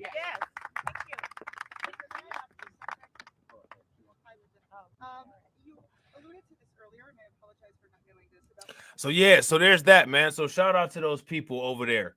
You know what I'm saying, for getting that done. And I hope people learn something from that. And I hope people keep that same energy because it's not over yet. You know what I'm saying? Anywhere. So I'm going to drop this link in the Discord for people that want to watch the full video because I think that that's really cool. And I honestly enjoy watching, you know, those kind of like city hall meetings and town hall meetings. But we're going to check out some insanity briefly. Okay. And then we're going to get up out of here. Let me see. Hold on real quick. Then we're going to get up out of here.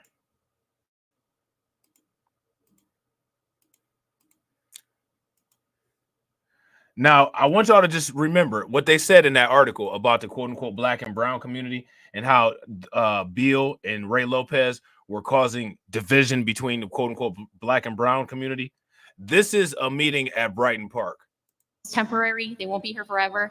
And if something happens, we have Chicago Police Department. We have resources that will uphold the law, you know? Now, you see, they turned up. You see Brighton Park? They turning up over there. They are not trying to hear what that lady's saying.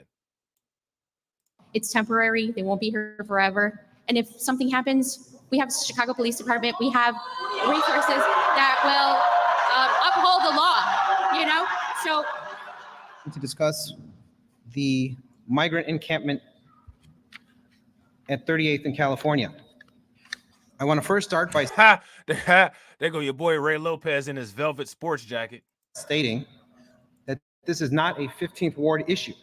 This is a 12th ward issue, but this is a Brighton Park issue. And I'm a resident of Brighton Park, as are all of you.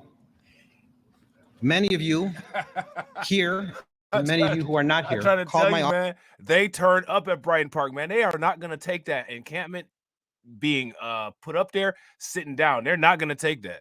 They're going to flip. They're going to turn up over there. Office following the Kelly High School meeting, stating that you did not feel you had the opportunity to have your voice heard. The purpose for tonight is to give you an opportunity to speak publicly, for the record, for the media, to share your thoughts and concerns about what is being proposed, correction, about what has been agreed to and signed for 38th in California.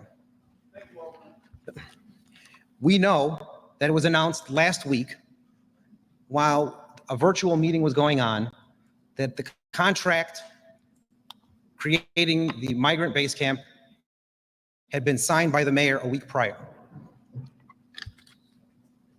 $90,000 a month in rent will be given for that location to house nearly 2,000 migrants at 38th in California. We asked the mayor's office to join us today. Fact. They declined. PD Chicago B1. They said that this was a 12th ward issue and they will work with the 12th ward. Fair enough.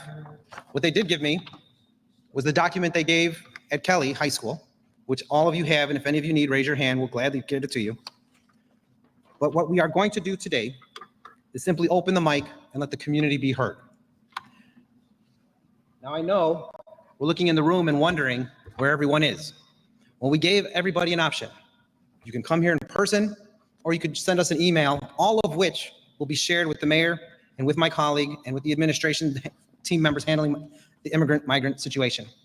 546 emails have been received to date.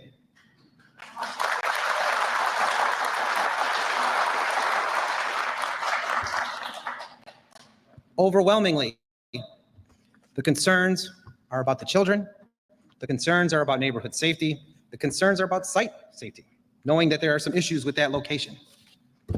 All of this will be shared with the mayor. All of what you say today will be shared with the mayor. So now here goes my question, right? This particular Brighton Park meeting right here, this took place a couple months ago. So now what that means is that to date, right? To date, Brandon Johnson is aware of all of these concerns that all of these different people have. Doesn't matter. He doesn't care. He doesn't care.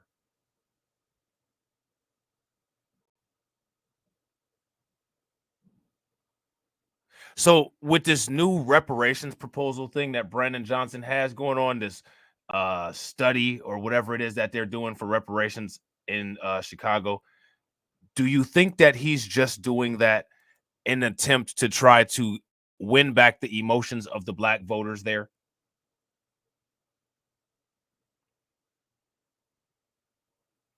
If you guys think that that's what he's doing, then give me a thumbs up. If you guys do not think that that's what he's doing, give me a thumbs down. But I want to make one thing specifically clear. The contract has been signed and they're moving forward.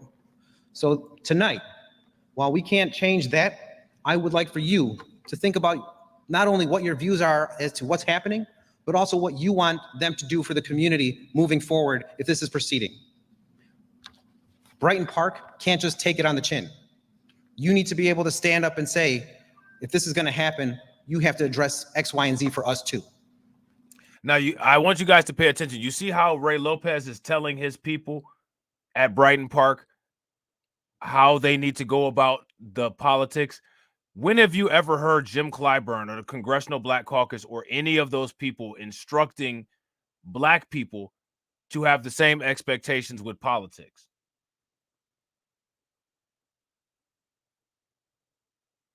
That's my question.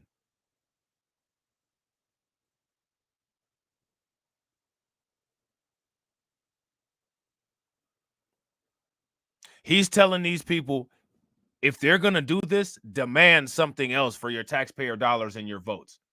He's not telling them shut up. He's not telling them share. He's not telling them keep hope alive. He ain't saying none of that stupid stuff.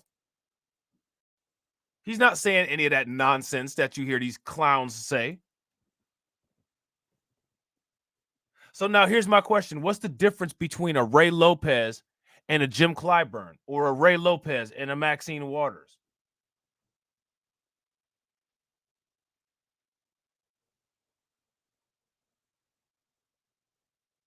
Shit, a Ray Lopez and a Brandon Johnson.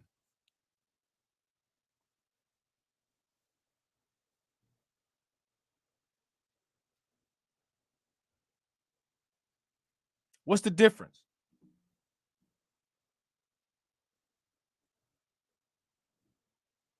What's the difference? Why do people keep voting for politicians like Brandon Johnson? Nobody put a gun to anybody's head and made anybody vote for Brandon Johnson.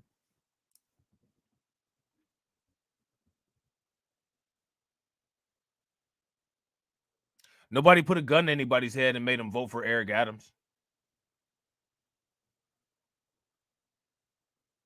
He absolutely, I agree 100%.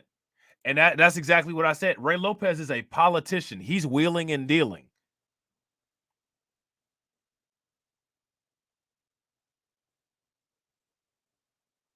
Oh, I believe there's probably some people in his pocket, but Ray Lopez, like I've been saying, he knows how to play the game. He's a snake, but he wheels and deals. You know what I'm saying? It's like people have this blockade of how to do business, right? And what I'd advise people to do is pay attention to this. He ain't telling them people no voting, no bucking. He not doing none of that.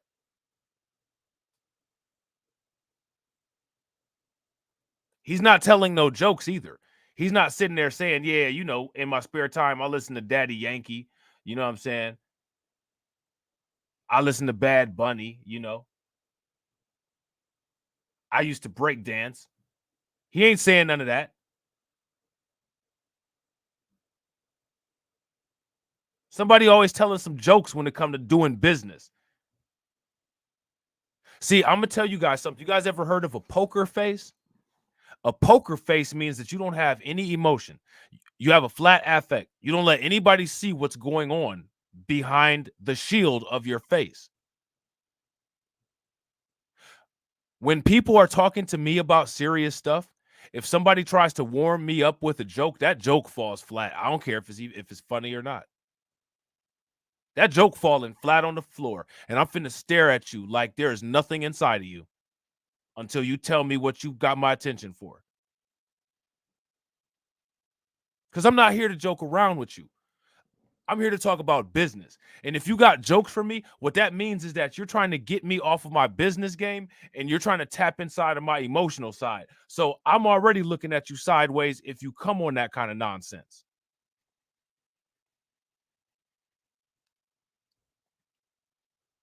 We can laugh and joke after the contract is signed. Oh, yeah, because this dude is a straight up snake, bro. He be going on Fox News talking greasy and talking crazy and everything. But at the same time, though, shout out to TD Hip Hop Media. My question is, why do a lot of people, right? Many people, as I, you know what I'm saying, like observe how people interact with these politicians. The politicians that we have that are black politicians, none of them are B1 at all. None. There's zero, except for, you know, Marcel Dixon, a candidate, right? He would be the only one. None of the other ones are. Here's my question. Why do people have the expectation for non-black politicians to be B1? Does that make any sense?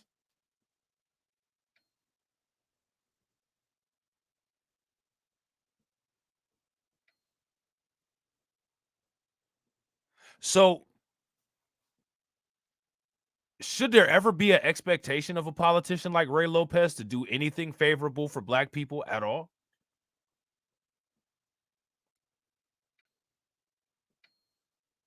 Or any of these politicians, for that matter?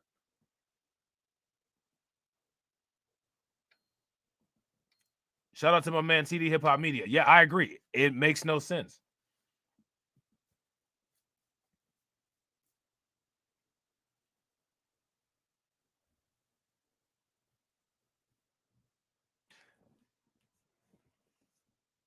Seriously, I want people to think about that.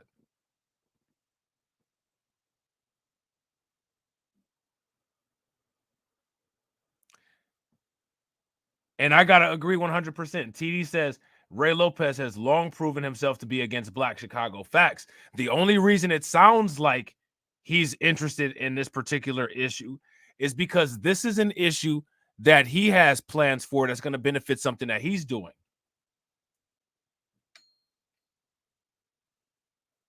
But this is what I'm talking about people have a difficulty with removing emotions from business. Business ain't about emotions. Business ain't about people being nice. Business is about business.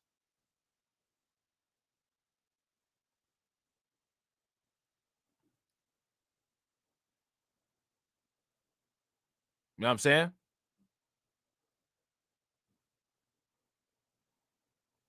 Now, let me ask you guys this question. Is it fair to expect any non-black politician to quote unquote do for or treat us, as people like to say, better than any black politician? Is that a fair expectation? Is it a reasonable expectation for someone to expect Ray Lopez to have our interest in mind more so than it would be a fair expectation for Jim Clyburn to have our interest in mind?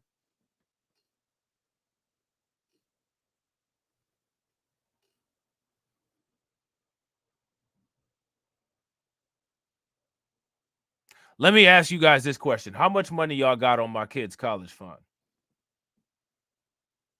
How many years of tuition y'all gonna pay for my kids to go to school? How many books y'all gonna buy of my kids? Gonna buy my son's math book when he go to college? When my parents get old, how many of y'all gonna help me with the medical bills, put them in a nursing home? Shout out to my man John Guillory. He got 5 on it.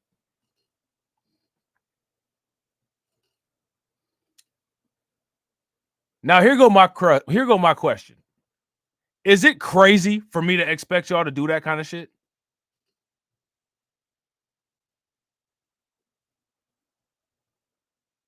Is it crazy for me to expect y'all to do something for me that's my responsibility?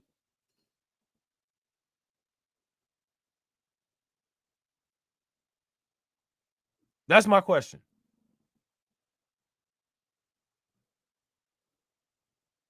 Y'all got your own stuff to worry about. Y'all got your own families to take care of. Y'all got your own bills to pay.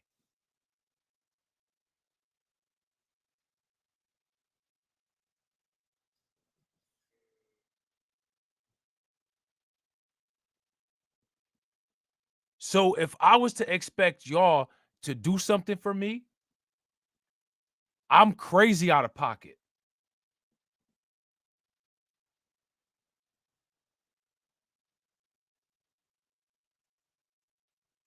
Because y'all got your own interests first that y'all got to deal with.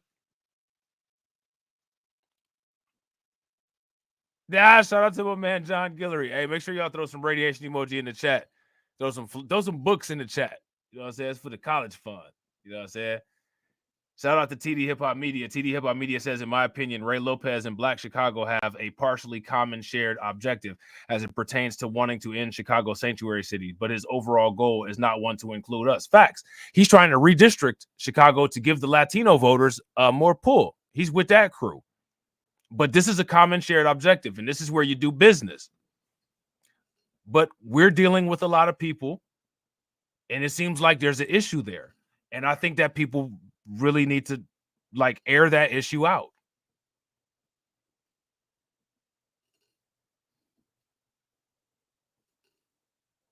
So here goes my question. How do you air that issue out?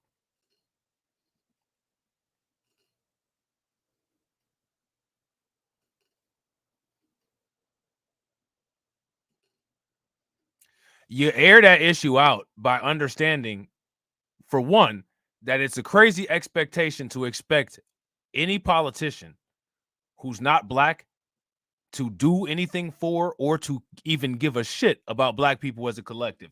You might get some trickle-down benefits being an American, but you're not going to get anything as a result of any of these politicians because they don't give a shit. They're going to look out for people similar to them first. It's nobody else's fault that we don't practice that.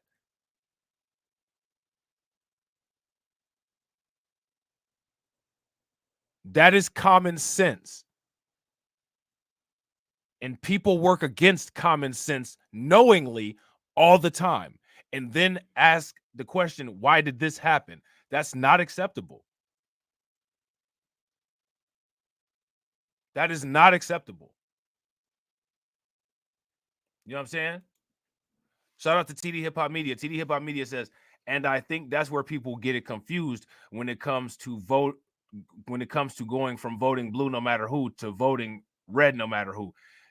Many view to common goal with one that includes them when it does not. Exactly. Facts. We have to come up with our own common goals. I mean, think about this, man. People are so willing to just throw the destiny of ourselves into the hands of others and then act surprised when the outcomes are not the outcomes that we would expect. That's ridiculous. If you handed somebody the controller and said, here, play this video game for me, and they didn't get to the level that you wanted to get to, why would you cuss them out? You the one handed them the control. We hand people the control all the time and then get upset when they don't do what we expect them to do. The only person that's ever going to do what you expect to do is you. That's it. That is it. And the thing is that we can do it. Not being capable is not the situation. It's a matter of want. It's a matter of complacency.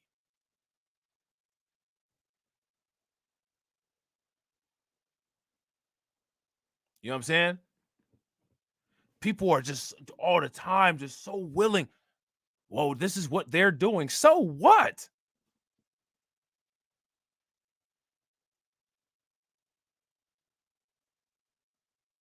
You know what I'm saying?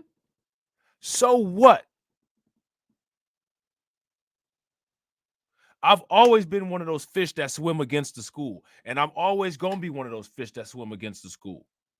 It's not a lot of people that's like that. I'm like that. You know what I'm saying? So because it's part of my personality schematic, because that's the way that I've always been, it's real easy for me to be like that. But I understand how, like, sometimes, you know, that can be kind of scary for people. But what I'm saying is that people should do a cost-benefit analysis and look at opportunity costs and look at sunk costs of what failing to act costs.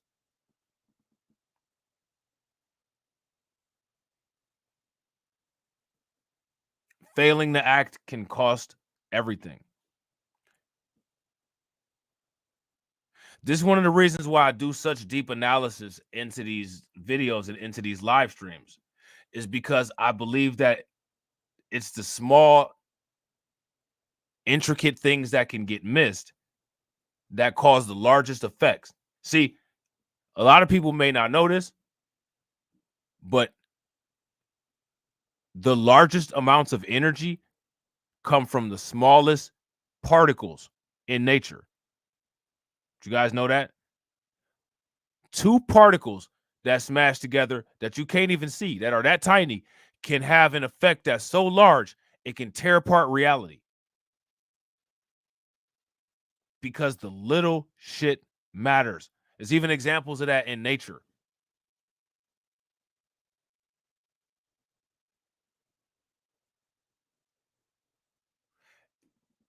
That's why I tell people, don't just brush through this stuff. Take notes, memorize it.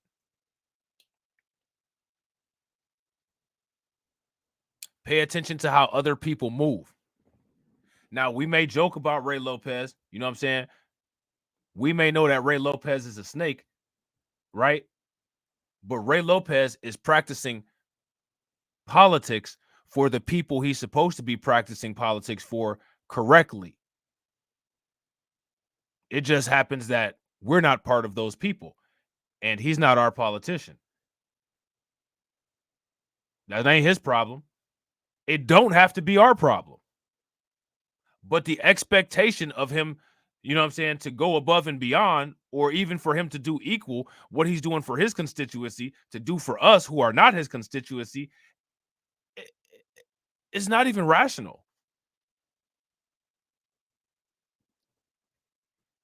Shout out to my man, Win Loser Rug. Win Loser Rug said, I literally calculate opportunity costs when trading. 100% missed opportunity costs. Fumbling the execution of a plan costs time and mental energy. Bro, facts. Facts. Here's what I would recommend to you, Al. I would recommend, not just to Al, but for everybody to assume that literally no one on the planet gives two fucks about us. That should be the reality that people come to and people are comfortable with. Accept it. Understand that as the truth.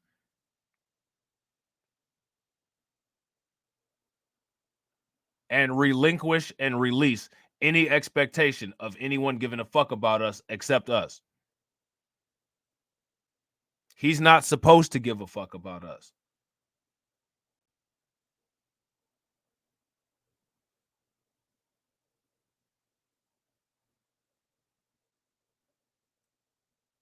The only people that are supposed to give a fuck about us is us.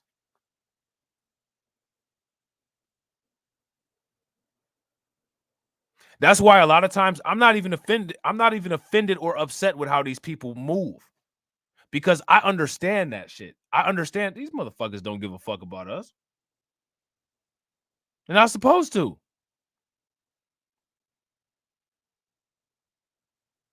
That's like me. I'm like me being worried about whether my next door neighbor can pay his mortgage or pay his rent or not. I don't care about that. I mean, you know, cool talking to you when you're outside, and you know what I'm saying? I hope nothing happens to you, but I don't really give a shit about what you got going on. I give a shit about what I got going on.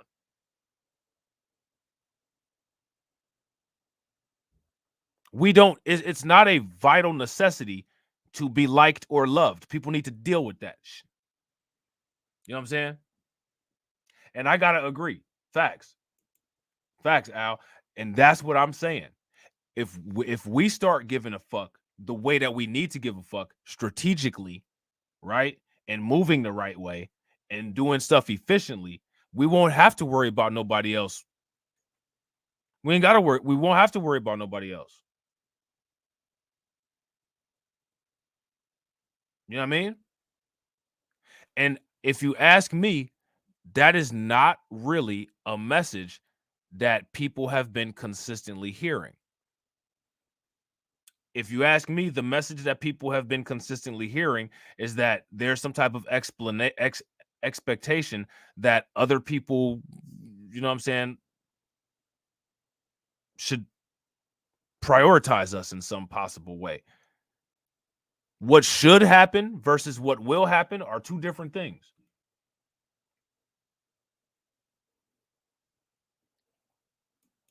You know what I'm saying? What should happen versus what will happen are always two different things in every situation that they occur in. The master of every situation, the master of every single situation should always be us.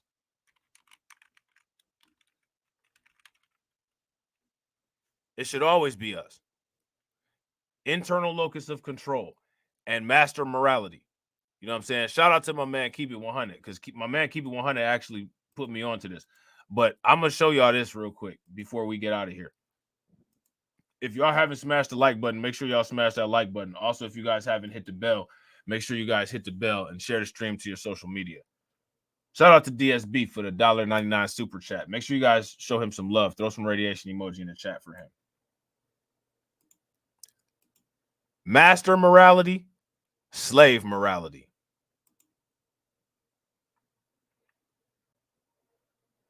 We're going to talk about this. Master morality. Nietzsche defined master morality as the morality of the strong-willed. He criticizes the view which he identifies with contemporary British ideology that good is everything that is helpful and bad is everything that is harmful. See, he criticizes that view. Good is everything that is helpful. Bad is everything that is harmful. He criticizes that. He argues proponents of his view have forgotten its origins and that it is based merely on habit.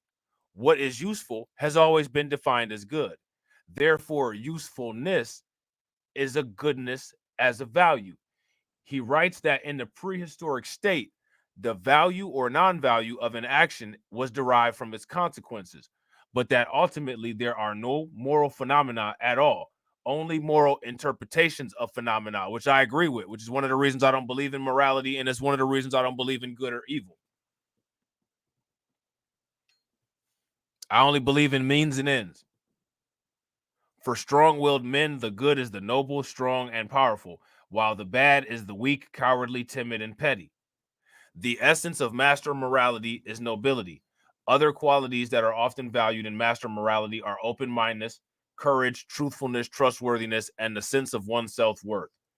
Master morality begins in the noble man with spontaneous idea of the good. Then the idea of bad develops as what is not good. The noble type of man experiences itself as determining values. It does not need approval. It judges what is harmful to me is harmful in itself. It knows itself to be that which first accords honor to things. It is value creating. In master morality, people define good based on whether it benefits them and their pursuit of self-defined personal excellence.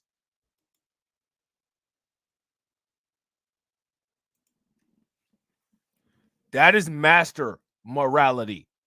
Master morality is self-determination and control. Insofar as something is helpful to the strong-willed man, it is like what he values in himself.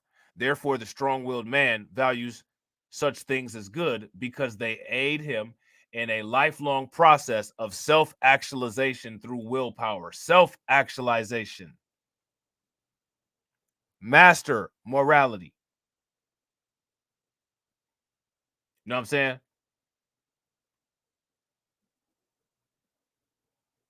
Slave morality. According to Nietzsche, master create morality. Slaves respond to master morality with their slave morality. Unlike master morality, which is sediment, slave morality is based on resentment, devaluing what the master values and what the slave does not have. As master morality originates in the strong, slave morality originates in the weak. Because slave morality is a reaction to opposition, it vilifies its oppressors.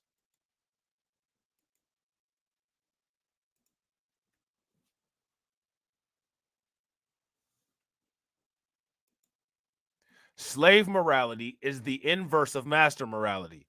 As such, it is characterized by pessimism and cynicism. Sound familiar? Hey, y'all, let's start these networks. They ain't gonna let us do that. Slave morality. Slave morality. Anytime anybody suggests an idea and somebody says, well, they ain't gonna let us do that. Slave morality.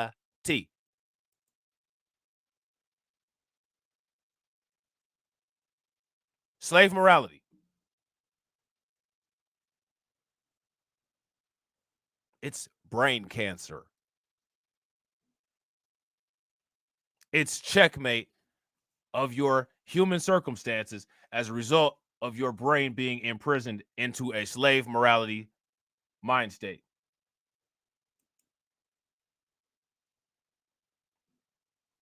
I'm going to read this again. Slave morality is the inverse of master morality. As such, it is characterized by pessimism and cynicism. Slave morality is created in opposition to what master morality values as good. Slave morality does not aim, look at this. Slave morality does not aim at exerting one's will by strength, but by careful subversion. Now, I want you guys to pay very close attention because you will see the reason why the shit that I talk about is not very popular. The reason why the shit that I talk about is not very popular is because I'm somebody with a master morality trying to convince people to convert their morality into master morality. And that's a culture shock and a system shock for a lot of people.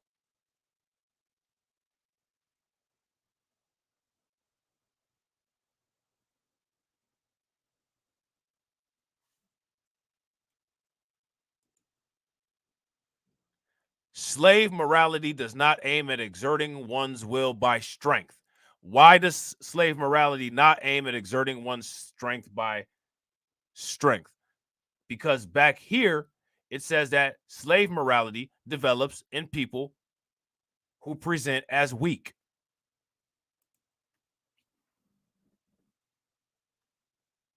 And it's all about the mind state. We are not weak. There's no need for anybody to have slave morality.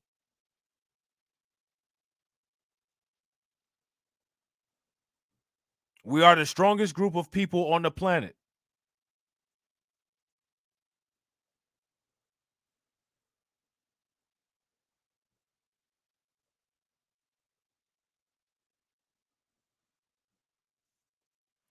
There are groups of people who were taken over by European invasions around the same time as everything that happened to us, and those groups of people and those cultures are extinct.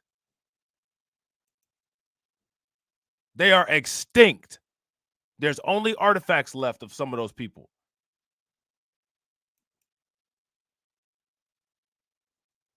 So for all of those pro-black coons that say how weak we are and how conquered we are and this, that, and other, the Mayans are conquered. They're gone. The Aztecs are conquered. They're gone.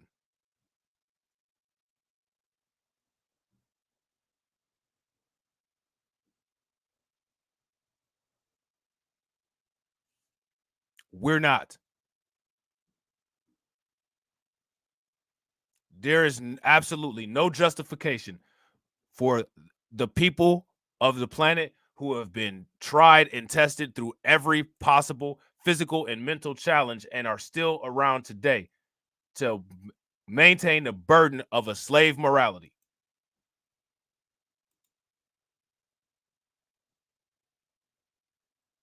So now it does not seek to transcend the masters, but to make them slaves as well.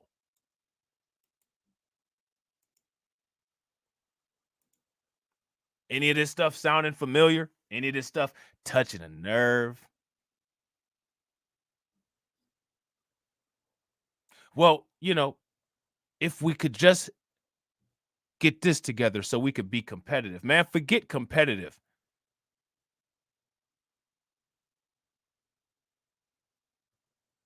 World domination is the only solution. Literally, that's what every business, what every country, what every political group, that is what everyone is trying to do.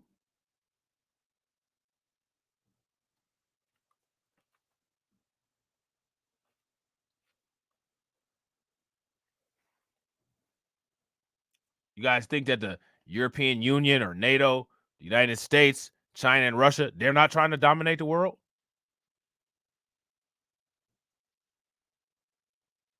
I say it, it sounds crazy. Vladimir Putin says it, oh, he a G.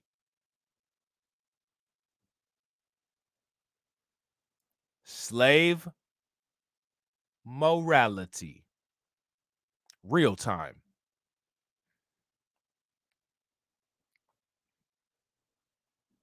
Real time.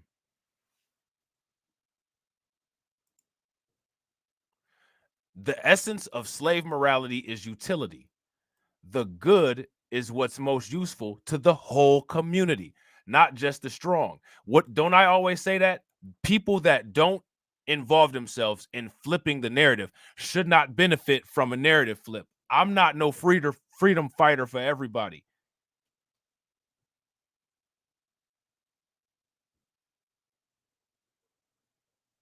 I'm a freedom fighter for the fellow people that fight for freedom with me.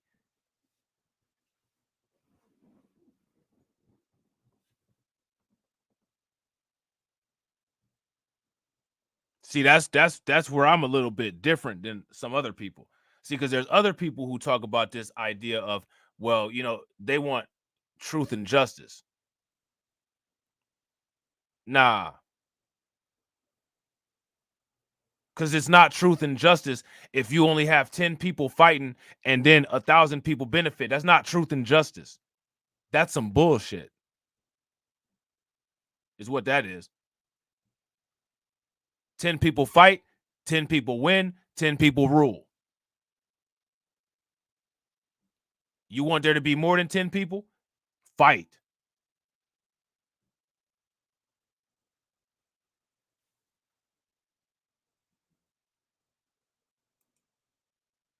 The good is what is most useful for the whole community, not just for the strong.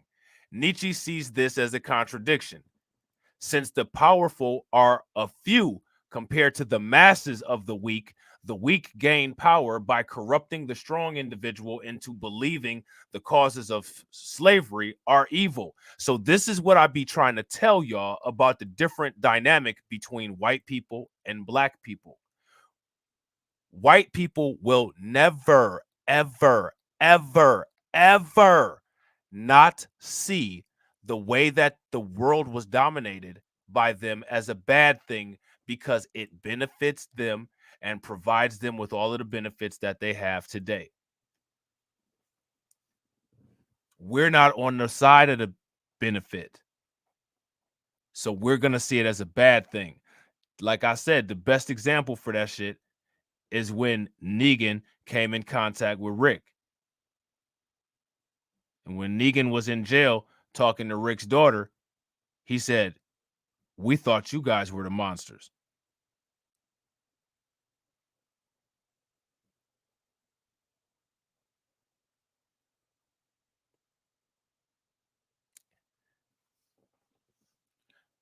That should put in perspective what people will need to do if they actually want this justice that they claim that they want. The first thing that people got to do is be honest with themselves. Shout out to Deneen. Deneen says they don't want to give up the goodies. Of course not. Why would they? Nobody does. Who wants to give up their goodies? I don't want to give up my goodies, and I don't even have that many.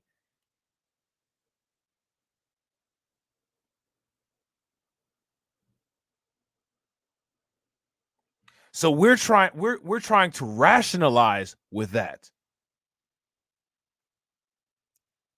That's never going to be rationalized. In order to deal with that, you have to adopt a master morality and get your shit. That is the only solution.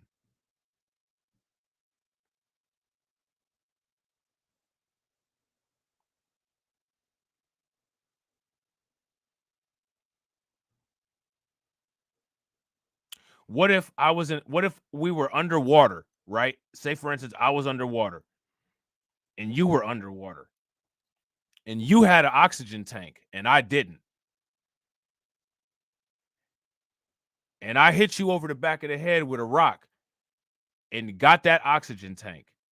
And I shared it with me and my family so that we could make it to safety. But you drowned. To my family, I'm a hero.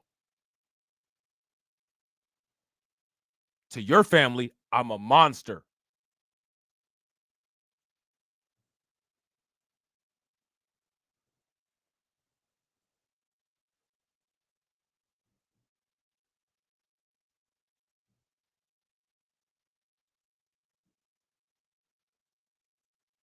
You know what I'm saying? So now it says, since the powerful are few compared to the masses of the weak gain power by corrupting the strong into believing that the causes of slavery, the will to power, are evil. And the reason why they feel that way is because they're the slaves. If they were the masters, they would be enjoying the spoils of mastery. As are the qualities the weak originally could not choose because of their weakness. By saying humility is voluntarily, slave morality avoids admitting that their humility was the beginning forced upon them by their master. The humility. This is one of the reasons why when people say that we're the quote unquote moral compass of the world, I always say that's not a flex.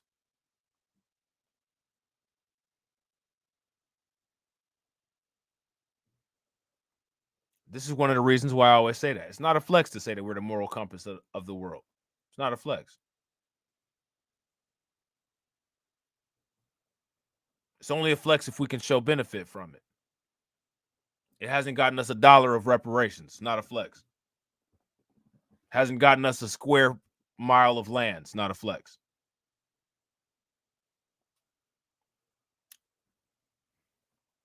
The only reason why we have any idea of what any kind of morality is because of some other culture's system of ethics, which we know how that system of ethics works.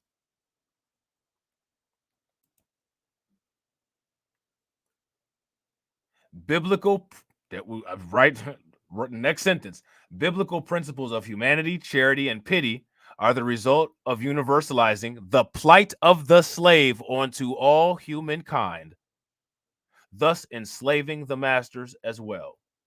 The democratic movement is the heir to Christianity, the political manifestation of slave morality because of its obsession with freedom and equality. Whereas the master morality understands that if you control everything, that's the ultimate freedom. The ultimate freedom is total control.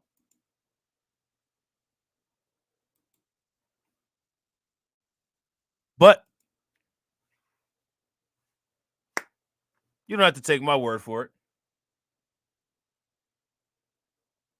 Just take a look at history and see how history has treated us. And then you can make the decision on your own. You know what I'm saying? Ladies and gentlemen, we've been live for 3 hours and 50 minutes. I appreciate everybody who made it to this point. Shout out to my man Yoshimori with the $4.99 super chat. Shout out to my man Elevated Engineering with the $5 super chat. Shout out to TD Hip Hop Media for being a channel member for 20 months. Definitely appreciate it. Shout out to my man John Guillory with the $5 for the Kids College Fund. And shout out to my man DSB with the $1.99 super chat. Make sure you guys throw some radiation emoji and some flames in the chat for them. And as always, ladies and gentlemen, life. Yeah, I'm really talking my shit like I'm really him. Hold up, look, walking this bitch like, hey. Yeah, I'm really him. Talking my shit like, hey.